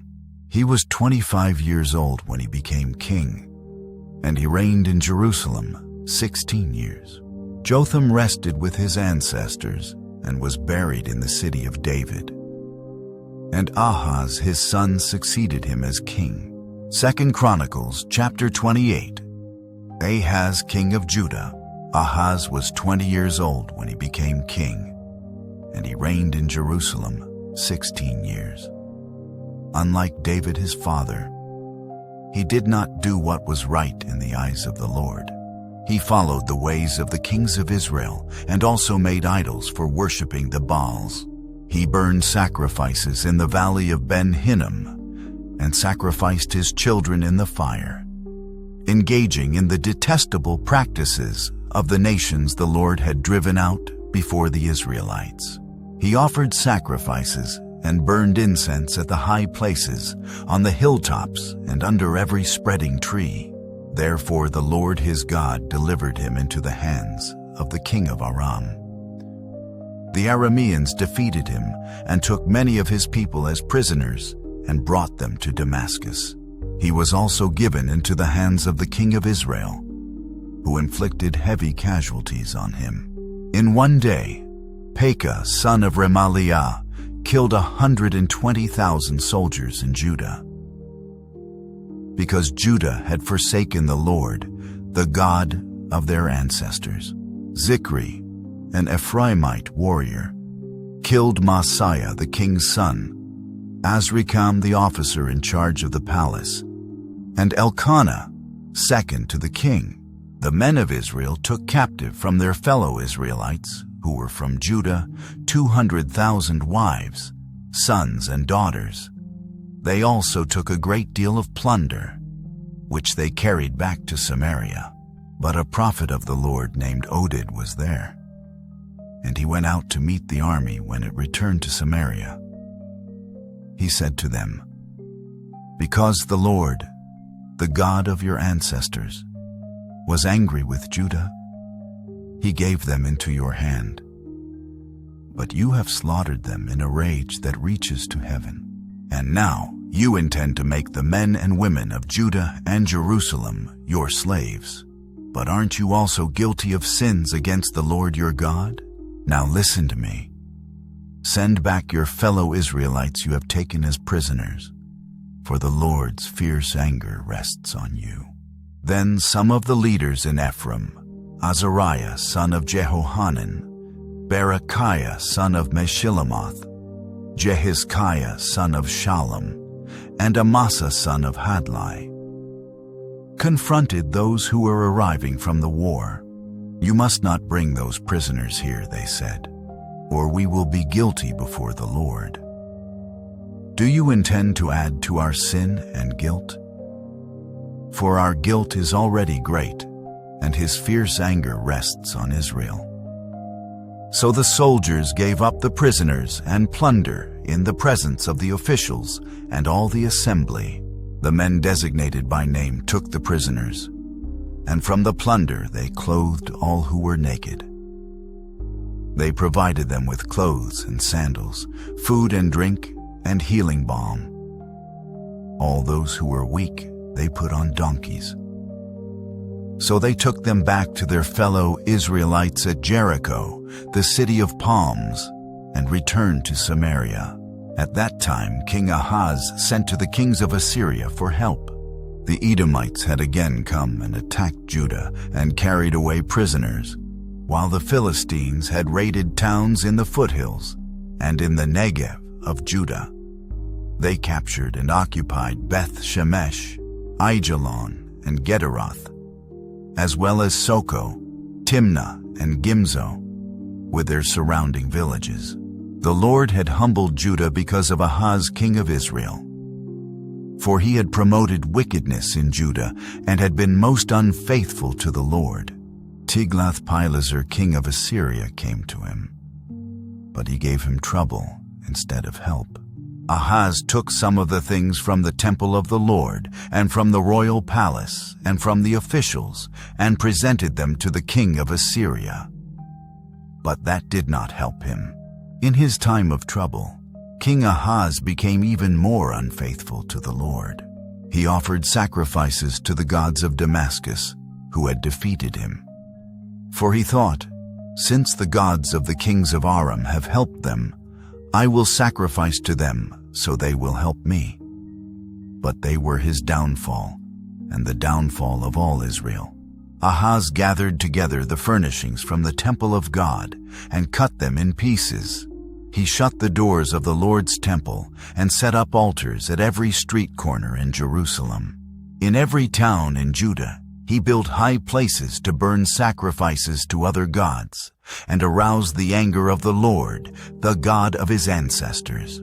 The other events of his reign and all his ways, from beginning to end, are written in the book of the kings of Judah and Israel.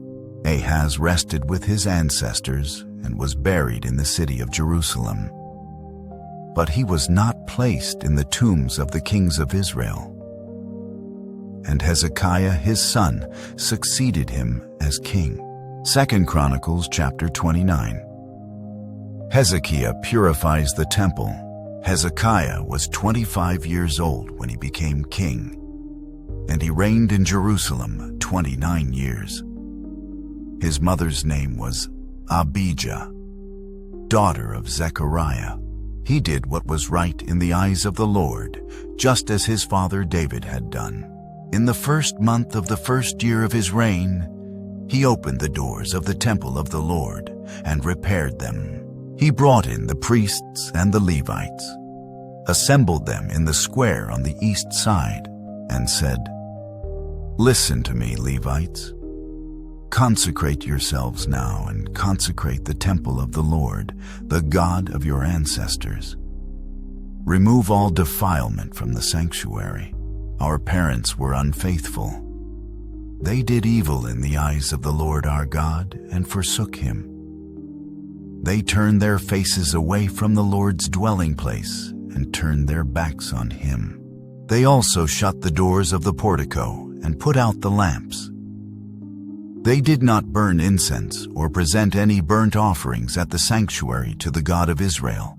Therefore, the anger of the Lord has fallen on Judah and Jerusalem. He has made them an object of dread and horror and scorn, as you can see with your own eyes.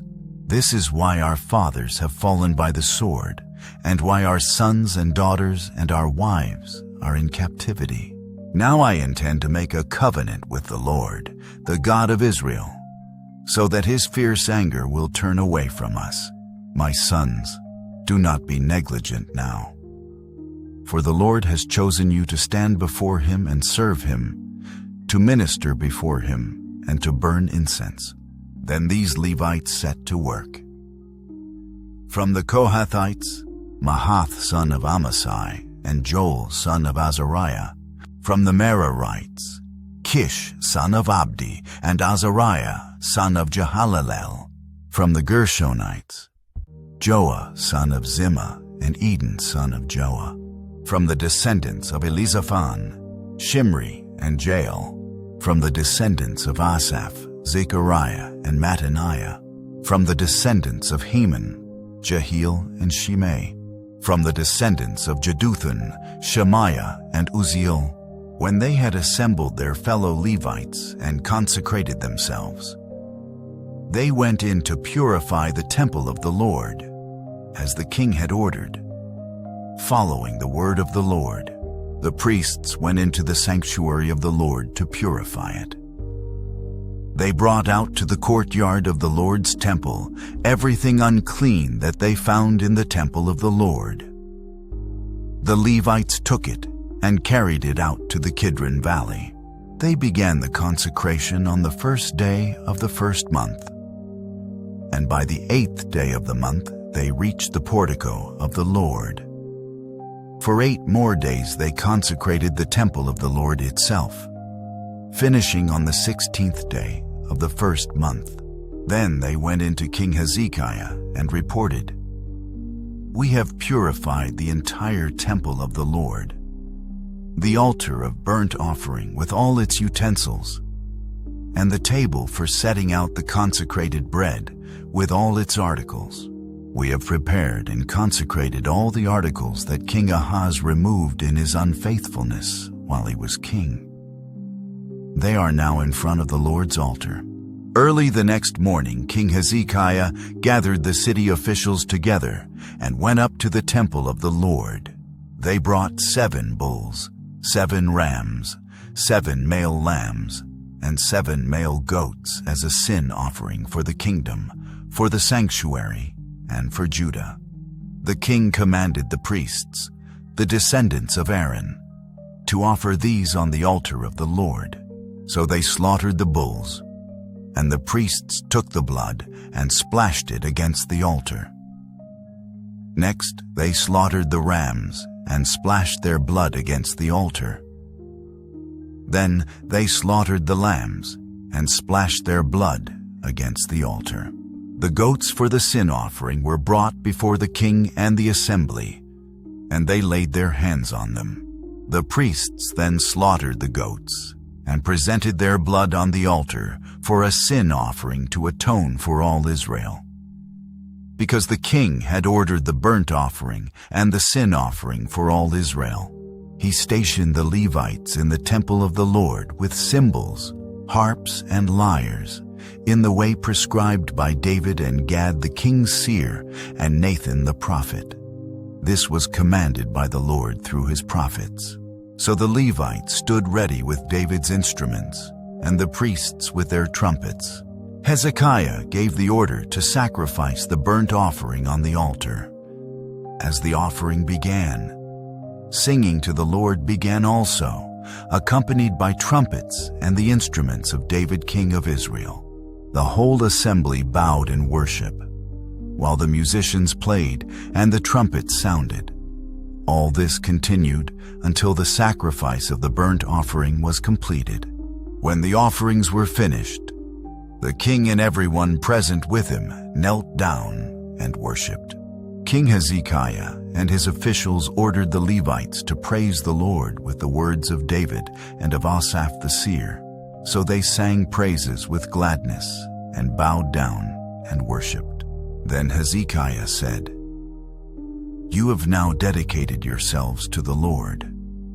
Come and bring sacrifices and thank offerings to the temple of the Lord." So the assembly brought sacrifices and thank offerings, and all whose hearts were willing brought burnt offerings. The number of burnt offerings the assembly brought was 70 bulls, 100 rams, and 200 male lambs, all of them for burnt offerings to the Lord. The animals consecrated as sacrifices amounted to 600 bulls and 3,000 sheep and goats. The priests, however, were too few to skin all the burnt offerings. So their relatives, the Levites, helped them until the task was finished and until other priests had been consecrated. For the Levites had been more conscientious in consecrating themselves than the priests had been. There were burnt offerings in abundance, together with the fat of the fellowship offerings and the drink offerings that accompanied the burnt offerings. So the service of the temple of the Lord was reestablished. Hezekiah and all the people rejoiced at what God had brought about for his people, because it was done so quickly. 2 Chronicles chapter 30. Hezekiah celebrates the Passover. Hezekiah sent word to all Israel and Judah, and also wrote letters to Ephraim and Manasseh, inviting them to come to the temple of the Lord in Jerusalem and celebrate the Passover to the Lord, the God of Israel. The king and his officials and the whole assembly in Jerusalem decided to celebrate the Passover in the 2nd month. They had not been able to celebrate it at the regular time because not enough priests had consecrated themselves and the people had not assembled in Jerusalem. The plan seemed right, both to the king and to the whole assembly. They decided to send a proclamation throughout Israel, from Beersheba to Dan, calling the people to come to Jerusalem and celebrate the Passover to the Lord, the God of Israel. It had not been celebrated in large numbers according to what was written. At the king's command, couriers went throughout Israel and Judah with letters from the king and from his officials, which read, "People of Israel, return to the Lord, the God of Abraham, Isaac, and Israel, that he may return to you who are left, who have escaped from the hand of the kings of Assyria. Do not be like your parents and your fellow Israelites, who were unfaithful to the Lord, the God of their ancestors, so that he made them an object of horror, as you see. Do not be stiff-necked as your ancestors were. Submit to the Lord. Come to his sanctuary, which he has consecrated forever. Serve the Lord your God, so that his fierce anger will turn away from you. If you return to the Lord, then your fellow Israelites and your children will be shown compassion by their captors and will return to this land. For the Lord your God is gracious and compassionate. He will not turn his face from you if you return to him." The couriers went from town to town in Ephraim and Manasseh as far as Zebulun, but people scorned and ridiculed them. Nevertheless, some from Asher, Manasseh, and Zebulun humbled themselves and went to Jerusalem. Also in Judah, the hand of God was on the people to give them unity of mind to carry out what the king and his officials had ordered, following the word of the Lord. A very large crowd of people assembled in Jerusalem to celebrate the festival of unleavened bread in the 2nd month. They removed the altars in Jerusalem and cleared away the incense altars and threw them into the Kidron Valley. They slaughtered the Passover lamb on the 14th day of the 2nd month. The priests and the Levites were ashamed and consecrated themselves and brought burnt offerings to the temple of the Lord. Then they took up their regular positions as prescribed in the law of Moses, the man of God. The priests splashed against the altar the blood handed to them by the Levites, since many in the crowd had not consecrated themselves. The Levites had to kill the Passover lambs for all those who were not ceremonially clean and could not consecrate their lambs to the Lord. Although most of the many people who came from Ephraim, Manasseh, Issachar, and Zebulun had not purified themselves, yet they ate the Passover, contrary to what was written. But Hezekiah prayed for them, saying, "May the Lord, who is good, pardon everyone who sets their heart on seeking God, the Lord, the God of their ancestors, even if they are not clean, according to the rules of the sanctuary." And the Lord heard Hezekiah and healed the people. The Israelites who were present in Jerusalem celebrated the festival of unleavened bread for 7 days with great rejoicing, while the Levites and priests praised the Lord every day with resounding instruments dedicated to the Lord. Hezekiah spoke encouragingly to all the Levites, who showed good understanding of the service of the Lord. For the 7 days they ate their assigned portion and offered fellowship offerings and praised the Lord, the God of their ancestors. The whole assembly then agreed to celebrate the festival 7 more days. So for another 7 days they celebrated joyfully. Hezekiah, king of Judah, provided 1,000 bulls and 7,000 sheep and goats for the assembly.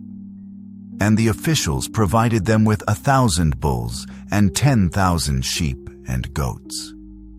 A great number of priests consecrated themselves. The entire assembly of Judah rejoiced, along with the priests and Levites and all who had assembled from Israel, including the foreigners who had come from Israel and also those who resided in Judah. There was great joy in Jerusalem. For since the days of Solomon, son of David, king of Israel, there had been nothing like this in Jerusalem. The priests and the Levites stood to bless the people, and God heard them. For their prayer reached heaven, his holy dwelling place. 2 Chronicles, chapter 31. When all this had ended, the Israelites who were there went out to the towns of Judah, smashed the sacred stones, and cut down the Asherah poles. They destroyed the high places and the altars throughout Judah and Benjamin, and in Ephraim and Manasseh. After they had destroyed all of them, the Israelites returned to their own towns and to their own property.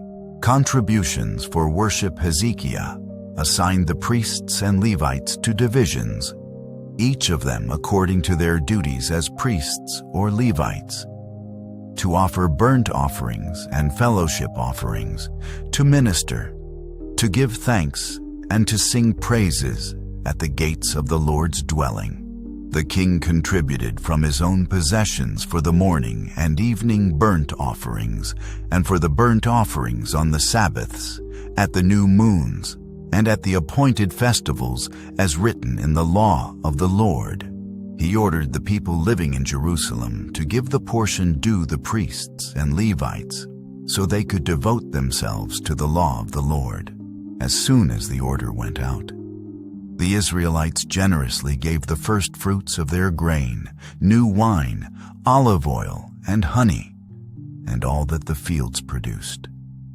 They brought a great amount, a tithe of everything. The people of Israel and Judah, who lived in the towns of Judah, also brought a tithe of their herds and flocks, and a tithe of the holy things dedicated to the Lord their God. And they piled them in heaps. They began doing this in the 3rd month and finished in the 7th month. When Hezekiah and his officials came and saw the heaps, they praised the Lord and blessed his people Israel. Hezekiah asked the priests and Levites about the heaps, and Azariah the chief priest, from the family of Zadok, answered, "Since the people began to bring their contributions to the temple of the Lord, we have had enough to eat and plenty to spare, because the Lord has blessed his people, and this great amount is left over." Hezekiah gave orders to prepare storerooms in the temple of the Lord, and this was done. Then they faithfully brought in the contributions, tithes, and dedicated gifts. Conaniah, a Levite, was the overseer in charge of these things, and his brother Shimei was next in rank. Jehiel, Azaziah, Nahath, Asahel, Jeremoth, Jozabad, Eliel, Ismachiah, Mahath, and Benaiah were assistants of Conaniah and Shimei, his brother. All these served by appointment of King Hezekiah and Azariah, the official in charge of the temple of God.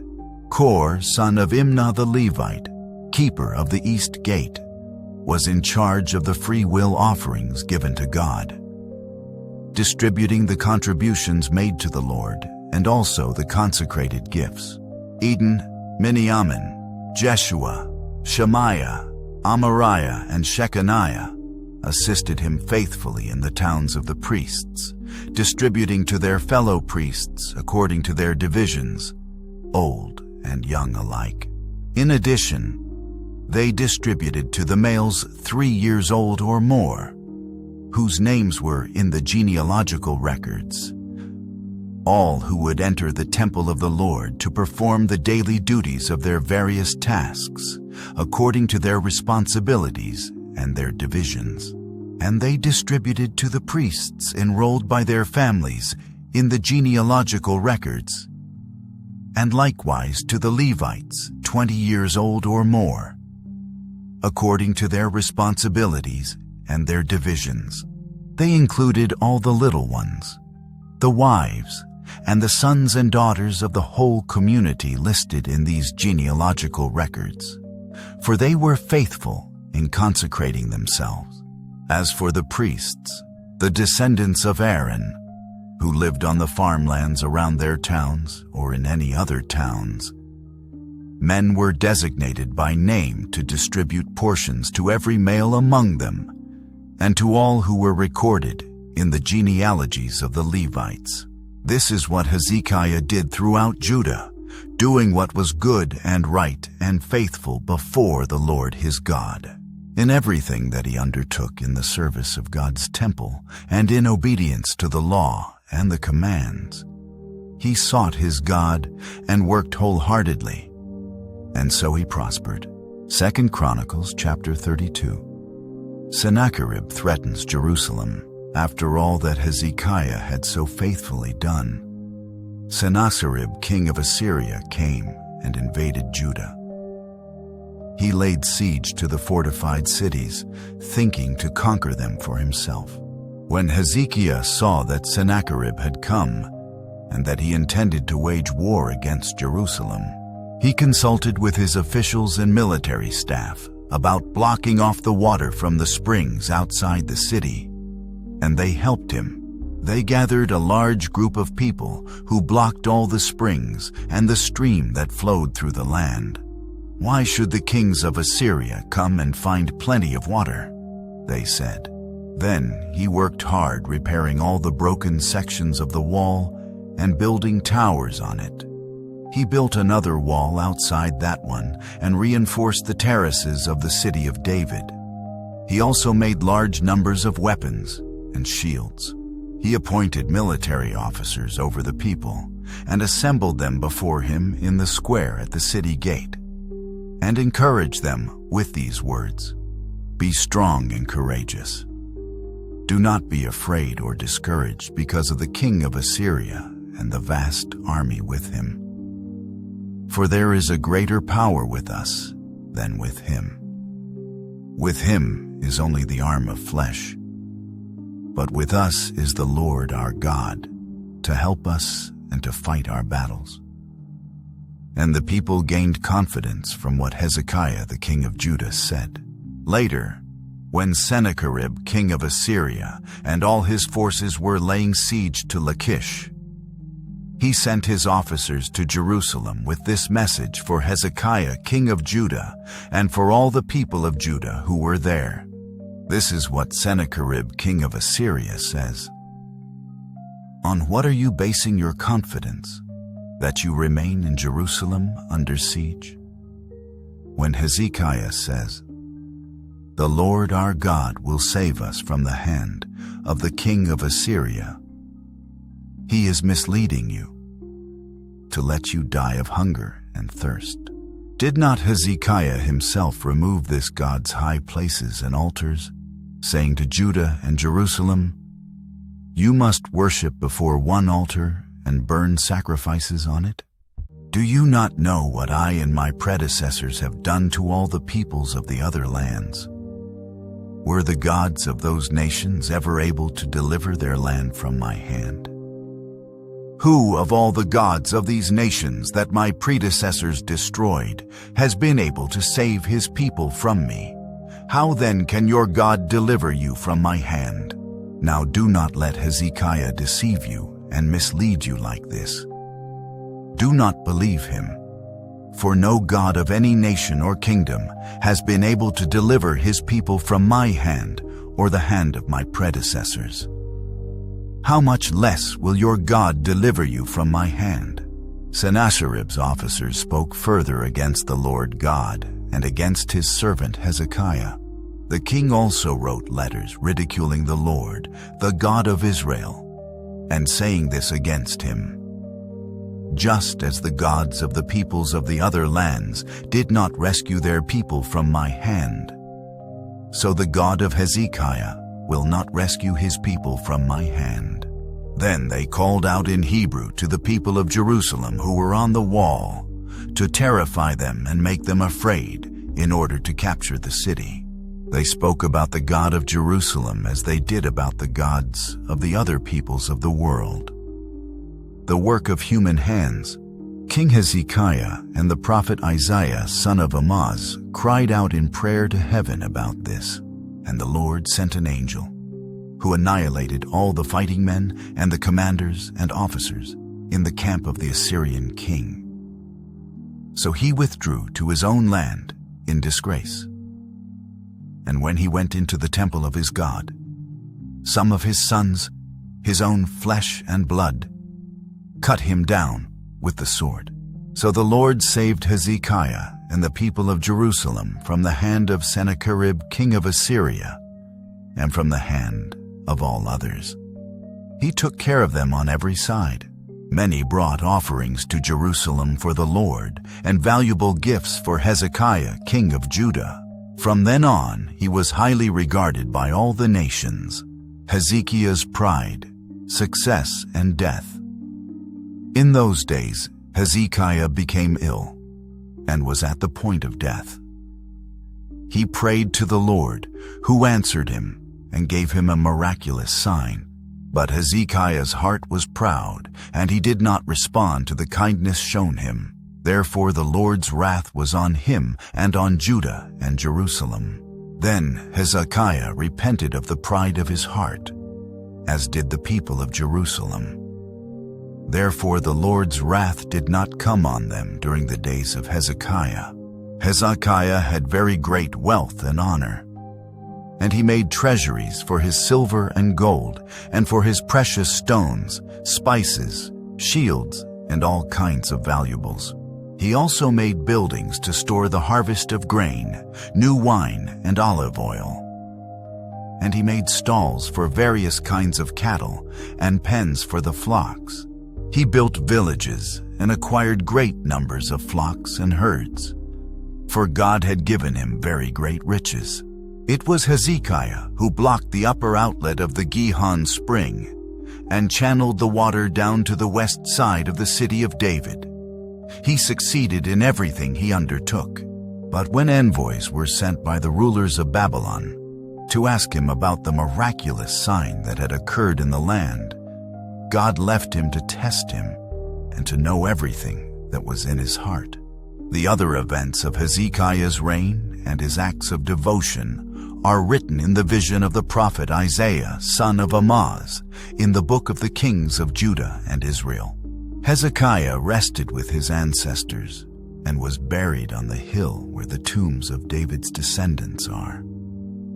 All Judah and the people of Jerusalem honored him when he died. And Manasseh, his son, succeeded him as king. 2 Chronicles chapter 33.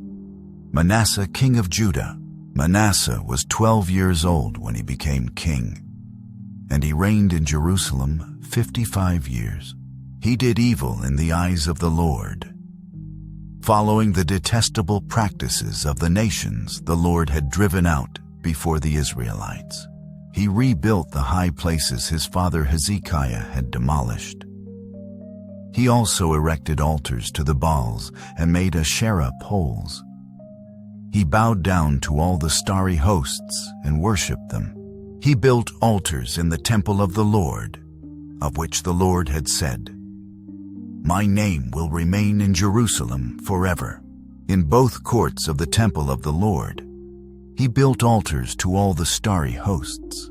He sacrificed his children in the fire in the valley of Ben Hinnom, practiced divination and witchcraft, sought omens, and consulted mediums and spiritists.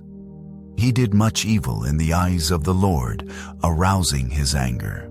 He took the image he had made and put it in God's temple, of which God had said to David and to his son Solomon, "In this temple and in Jerusalem, which I have chosen out of all the tribes of Israel, I will put my name forever.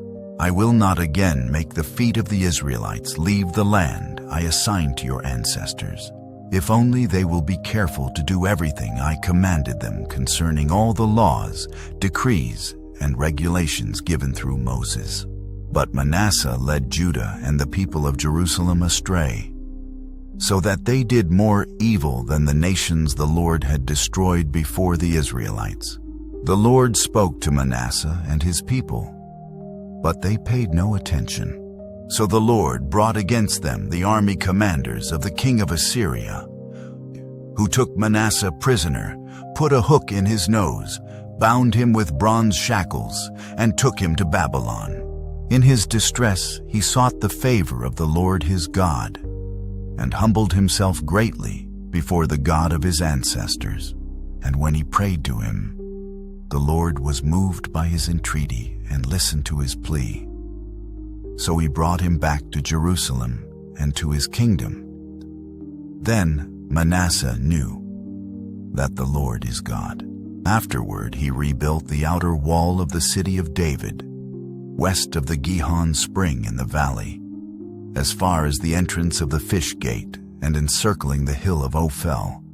He also made it much higher. He stationed military commanders in all the fortified cities in Judah.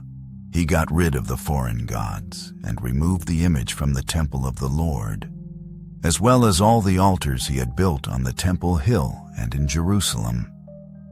And he threw them out of the city. Then he restored the altar of the Lord and sacrificed fellowship offerings and thank offerings on it, and told Judah to serve the Lord, the God of Israel. The people, however, continued to sacrifice at the high places, but only to the Lord their God. The other events of Manasseh's reign, including his prayer to his God and the words the seers spoke to him in the name of the Lord, the God of Israel, are written in the annals of the kings of Israel. his prayer, and how God was moved by his entreaty, as well as all his sins and unfaithfulness, and the sites where he built high places and set up Asherah poles and idols before he humbled himself. All these are written in the records of the seers. Manasseh rested with his ancestors and was buried in his palace. And Amon his son succeeded him as king. Amon, king of Judah. Amon was 22 years old when he became king, and he reigned in Jerusalem 2 years. He did evil in the eyes of the Lord, as his father Manasseh had done. Amon worshipped and offered sacrifices to all the idols Manasseh had made. But unlike his father Manasseh, he did not humble himself before the Lord. Amon increased his guilt. Amon's officials conspired against him and assassinated him in his palace. Then the people of the land killed all who had plotted against King Amon, and they made Josiah his son king in his place. 2 Chronicles chapter 34. Josiah's reforms. Josiah was 8 years old when he became king, and he reigned in Jerusalem 31 years. He did what was right in the eyes of the Lord and followed the ways of his father David, not turning aside to the right or to the left. In the 8th year of his reign, while he was still young, he began to seek the God of his father David. In his 12th year, he began to purge Judah and Jerusalem of high places, Asherah poles, and idols. Under his direction, the altars of the Baals were torn down. He cut to pieces the incense altars that were above them, and smashed the Asherah poles and the idols. These he broke to pieces and scattered over the graves of those who had sacrificed to them. He burned the bones of the priests on their altars, and so he purged Judah and Jerusalem. In the towns of Manasseh, Ephraim, and Simeon, as far as Naphtali, and in the ruins around them, he tore down the altars and the Asherah poles and crushed the idols to powder and cut to pieces all the incense altars throughout Israel. Then he went back to Jerusalem in the 18th year of Josiah's reign to purify the land and the temple. He sent Shaphan, son of Azaliah, and Maaseiah, the ruler of the city, with Joah, son of Joahaz, the recorder, to repair the temple of the Lord his God. They went to Hilkiah the high priest and gave him the money that had been brought into the temple of God, which the Levites, who were the gatekeepers, had collected from the people of Manasseh, Ephraim, and the entire remnant of Israel, and from all the people of Judah and Benjamin and the inhabitants of Jerusalem. Then they entrusted it to the men appointed to supervise the work on the Lord's temple. These men paid the workers who repaired and restored the temple. They also gave money to the carpenters and builders to purchase dressed stone and timber for joists and beams for the buildings that the kings of Judah had allowed to fall into ruin. The workers labored faithfully. Over them to direct them were Jahath and Obadiah, Levites descended from Merari, and Zechariah and Meshullam descended from Kohath. The Levites, all who were skilled in playing musical instruments, had charge of the laborers and supervised all the workers from job to job. Some of the Levites were secretaries, scribes, and gatekeepers. The book of the law found, while they were bringing out the money that had been taken into the temple of the Lord. Hilkiah the priest found the book of the law of the Lord that had been given through Moses. Hilkiah said to Shaphan the secretary, "I have found the book of the law in the temple of the Lord." He gave it to Shaphan. Then Shaphan took the book to the king and reported to him, "Your officials are doing everything that has been committed to them. They have paid out the money that was in the temple of the Lord and have entrusted it to the supervisors and workers." Then Shaphan the secretary informed the king, Hilkiah the priest has given me a book." And Shaphan read from it in the presence of the king. When the king heard the words of the law, he tore his robes. He gave these orders to Hilkiah, Ahikam son of Shaphan, Abdon son of Micah, Shaphan the secretary, and Asaiah the king's attendant.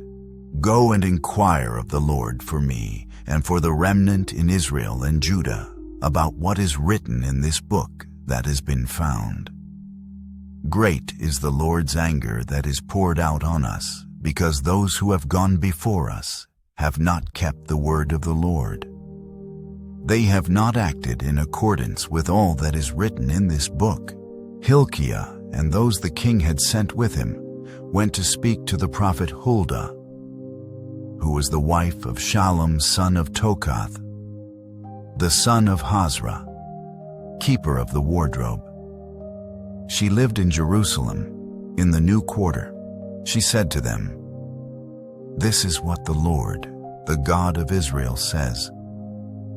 Tell the man who sent you to me, this is what the Lord says. I am going to bring disaster on this place and its people. All the curses written in the book that has been read in the presence of the king of Judah. Because they have forsaken me and burned incense to other gods and aroused my anger by all that their hands have made, my anger will be poured out on this place and will not be quenched. Tell the king of Judah, who sent you to inquire of the Lord. This is what the Lord, the God of Israel, says concerning the words you heard, because your heart was responsive, and you humbled yourself before God when you heard what he spoke against this place and its people. And because you humbled yourself before me, and tore your robes, and wept in my presence. I have heard you, declares the Lord. Now I will gather you to your ancestors, and you will be buried in peace. Your eyes will not see all the disaster I am going to bring on this place and on those who live here." So they took her answer back to the king. Then the king called together all the elders of Judah and Jerusalem. He went up to the temple of the Lord with the people of Judah, the inhabitants of Jerusalem, the priests and the Levites, all the people from the least to the greatest. He read in their hearing all the words of the book of the covenant, which had been found in the temple of the Lord. The king stood by his pillar and renewed the covenant in the presence of the Lord, to follow the Lord and keep his commands, statutes, and decrees with all his heart and all his soul, and to obey the words of the covenant written in this book. Then he had everyone in Jerusalem and Benjamin pledge themselves to it. The people of Jerusalem did this in accordance with the covenant of God, the God of their ancestors. Josiah removed all the detestable idols from all the territory belonging to the Israelites, and he had all who were present in Israel serve the Lord their God. As long as he lived, they did not fail to follow the Lord, the God of their ancestors. 2 Chronicles chapter 35. Josiah celebrates the Passover. Josiah celebrated the Passover to the Lord in Jerusalem. And the Passover lamb was slaughtered on the 14th day of the first month. He appointed the priests to their duties and encouraged them in the service of the Lord's temple. He said to the Levites, who instructed all Israel and who had been consecrated to the Lord, "Put the sacred ark in the temple that Solomon son of David king of Israel built. It is not to be carried about on your shoulders. Now serve the Lord your God and his people Israel. Prepare yourselves by families in your divisions, according to the instructions written by David king of Israel and by his son Solomon. Stand in the holy place with a group of Levites for each subdivision of the families of your fellow Israelites, the lay people. Slaughter the Passover lambs, consecrate yourselves, and prepare the lambs for your fellow Israelites. doing what the Lord commanded through Moses. Josiah provided for all the lay people who were there a total of 30,000 lambs and goats for the Passover offerings, and also 3,000 cattle, all from the king's own possessions.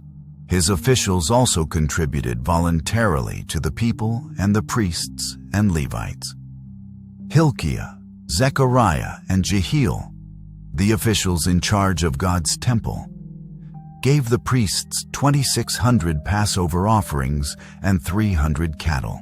Also Conaniah, along with Shemaiah and Nethanel, his brothers, and Hashabiah, Jael, and Jozabad, the leaders of the Levites, provided 5,000 Passover offerings and 500 head of cattle for the Levites.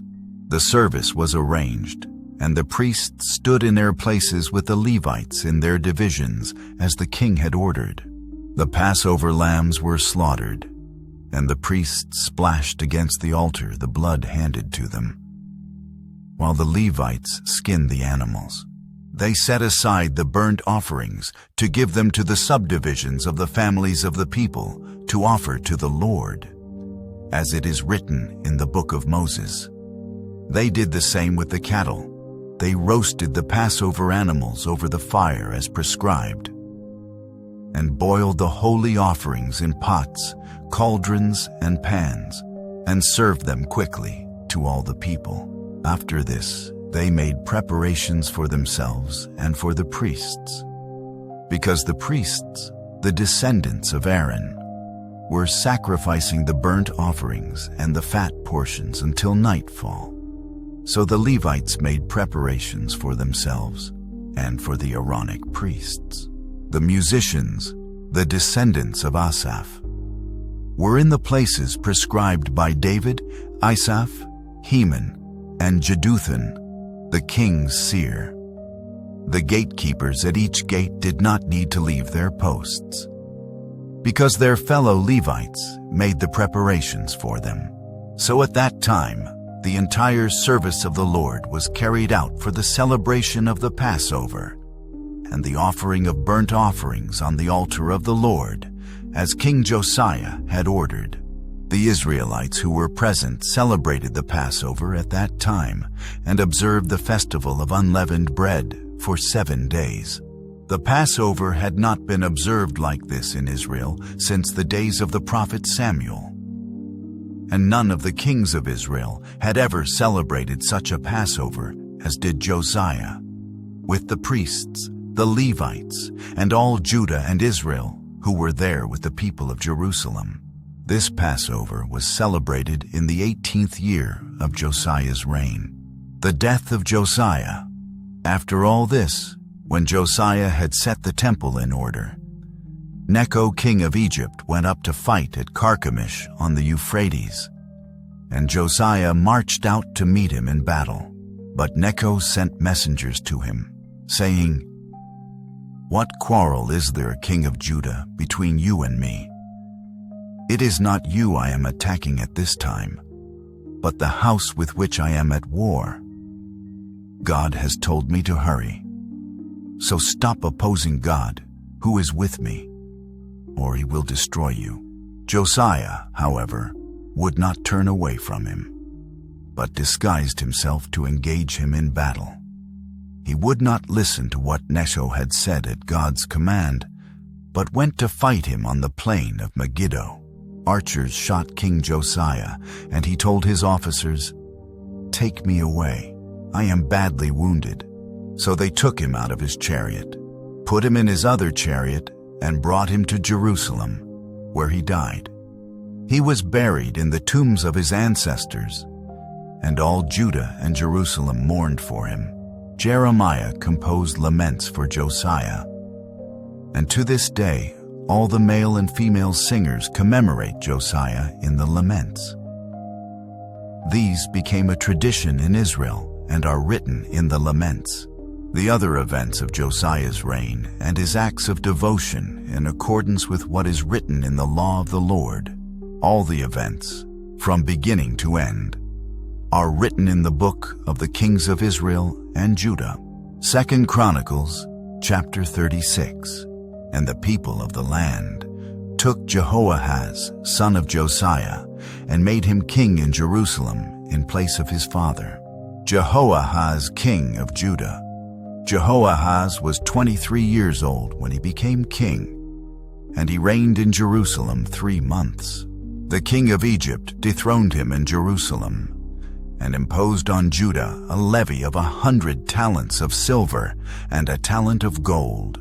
The king of Egypt made Eliakim, a brother of Jehoahaz, king over Judah and Jerusalem, and changed Eliakim's name to Jehoiakim. But Necho took Eliakim's brother Jehoahaz and carried him off to Egypt. Jehoiakim, king of Judah. Jehoiakim was 25 years old when he became king, and he reigned in Jerusalem 11 years. He did evil in the eyes of the Lord his God.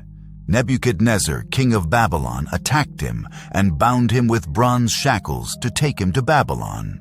Nebuchadnezzar also took to Babylon articles from the temple of the Lord and put them in his temple there. The other events of Jehoiakim's reign, the detestable things he did, and all that was found against him, are written in the book of the kings of Israel and Judah. And Jehoiakim, his son, succeeded him as king, Jehoiachin, king of Judah. Jehoiachin was 18 years old when he became king, and he reigned in Jerusalem 3 months and 10 days. He did evil in the eyes of the Lord. In the spring, King Nebuchadnezzar sent for him and brought him to Babylon, together with articles of value from the temple of the Lord. And he made Jehoiakin's uncle, Zedekiah, king over Judah and Jerusalem. Zedekiah, king of Judah. Zedekiah was 21 years old when he became king, and he reigned in Jerusalem 11 years. He did evil in the eyes of the Lord his God, and did not humble himself before Jeremiah the prophet, who spoke the word of the Lord. He also rebelled against King Nebuchadnezzar, who had made him take an oath in God's name. He became stiff-necked and hardened his heart, and would not turn to the Lord, the God of Israel. Furthermore, all the leaders of the priests and the people became more and more unfaithful, following all the detestable practices of the nations and defiling the temple of the Lord, which he had consecrated in Jerusalem. The fall of Jerusalem. The Lord, the God of their ancestors, sent word to them through his messengers again and again, because he had pity on his people and on his dwelling place. But they mocked God's messengers, despised his words, and scoffed at his prophets, until the wrath of the Lord was aroused against his people. And there was no remedy. He brought up against them the king of the Babylonians, who killed their young men with the sword in the sanctuary, and did not spare young men or young women, the elderly or the infirm. God gave them all into the hands of Nebuchadnezzar. He carried to Babylon all the articles from the temple of God, both large and small, and the treasures of the Lord's temple, and the treasures of the king and his officials. They set fire to God's temple and broke down the wall of Jerusalem. They burned all the palaces and destroyed everything of value there. He carried into exile to Babylon the remnant, who escaped from the sword, and they became servants to him and his successors until the kingdom of Persia came to power. The land enjoyed its Sabbath rests. All the time of its desolation it rested, until the 70 years were completed in fulfillment of the word of the Lord spoken by Jeremiah. In the first year of Cyrus, king of Persia, in order to fulfill the word of the Lord spoken by Jeremiah, the Lord moved the heart of Cyrus, king of Persia, to make a proclamation throughout his realm, and also to put it in writing. This is what Cyrus, king of Persia, says. The Lord, The God of heaven has given me all the kingdoms of the earth, and he has appointed me to build a temple for him at Jerusalem in Judah. Any of his people among you may go up, and may the Lord their God be with them.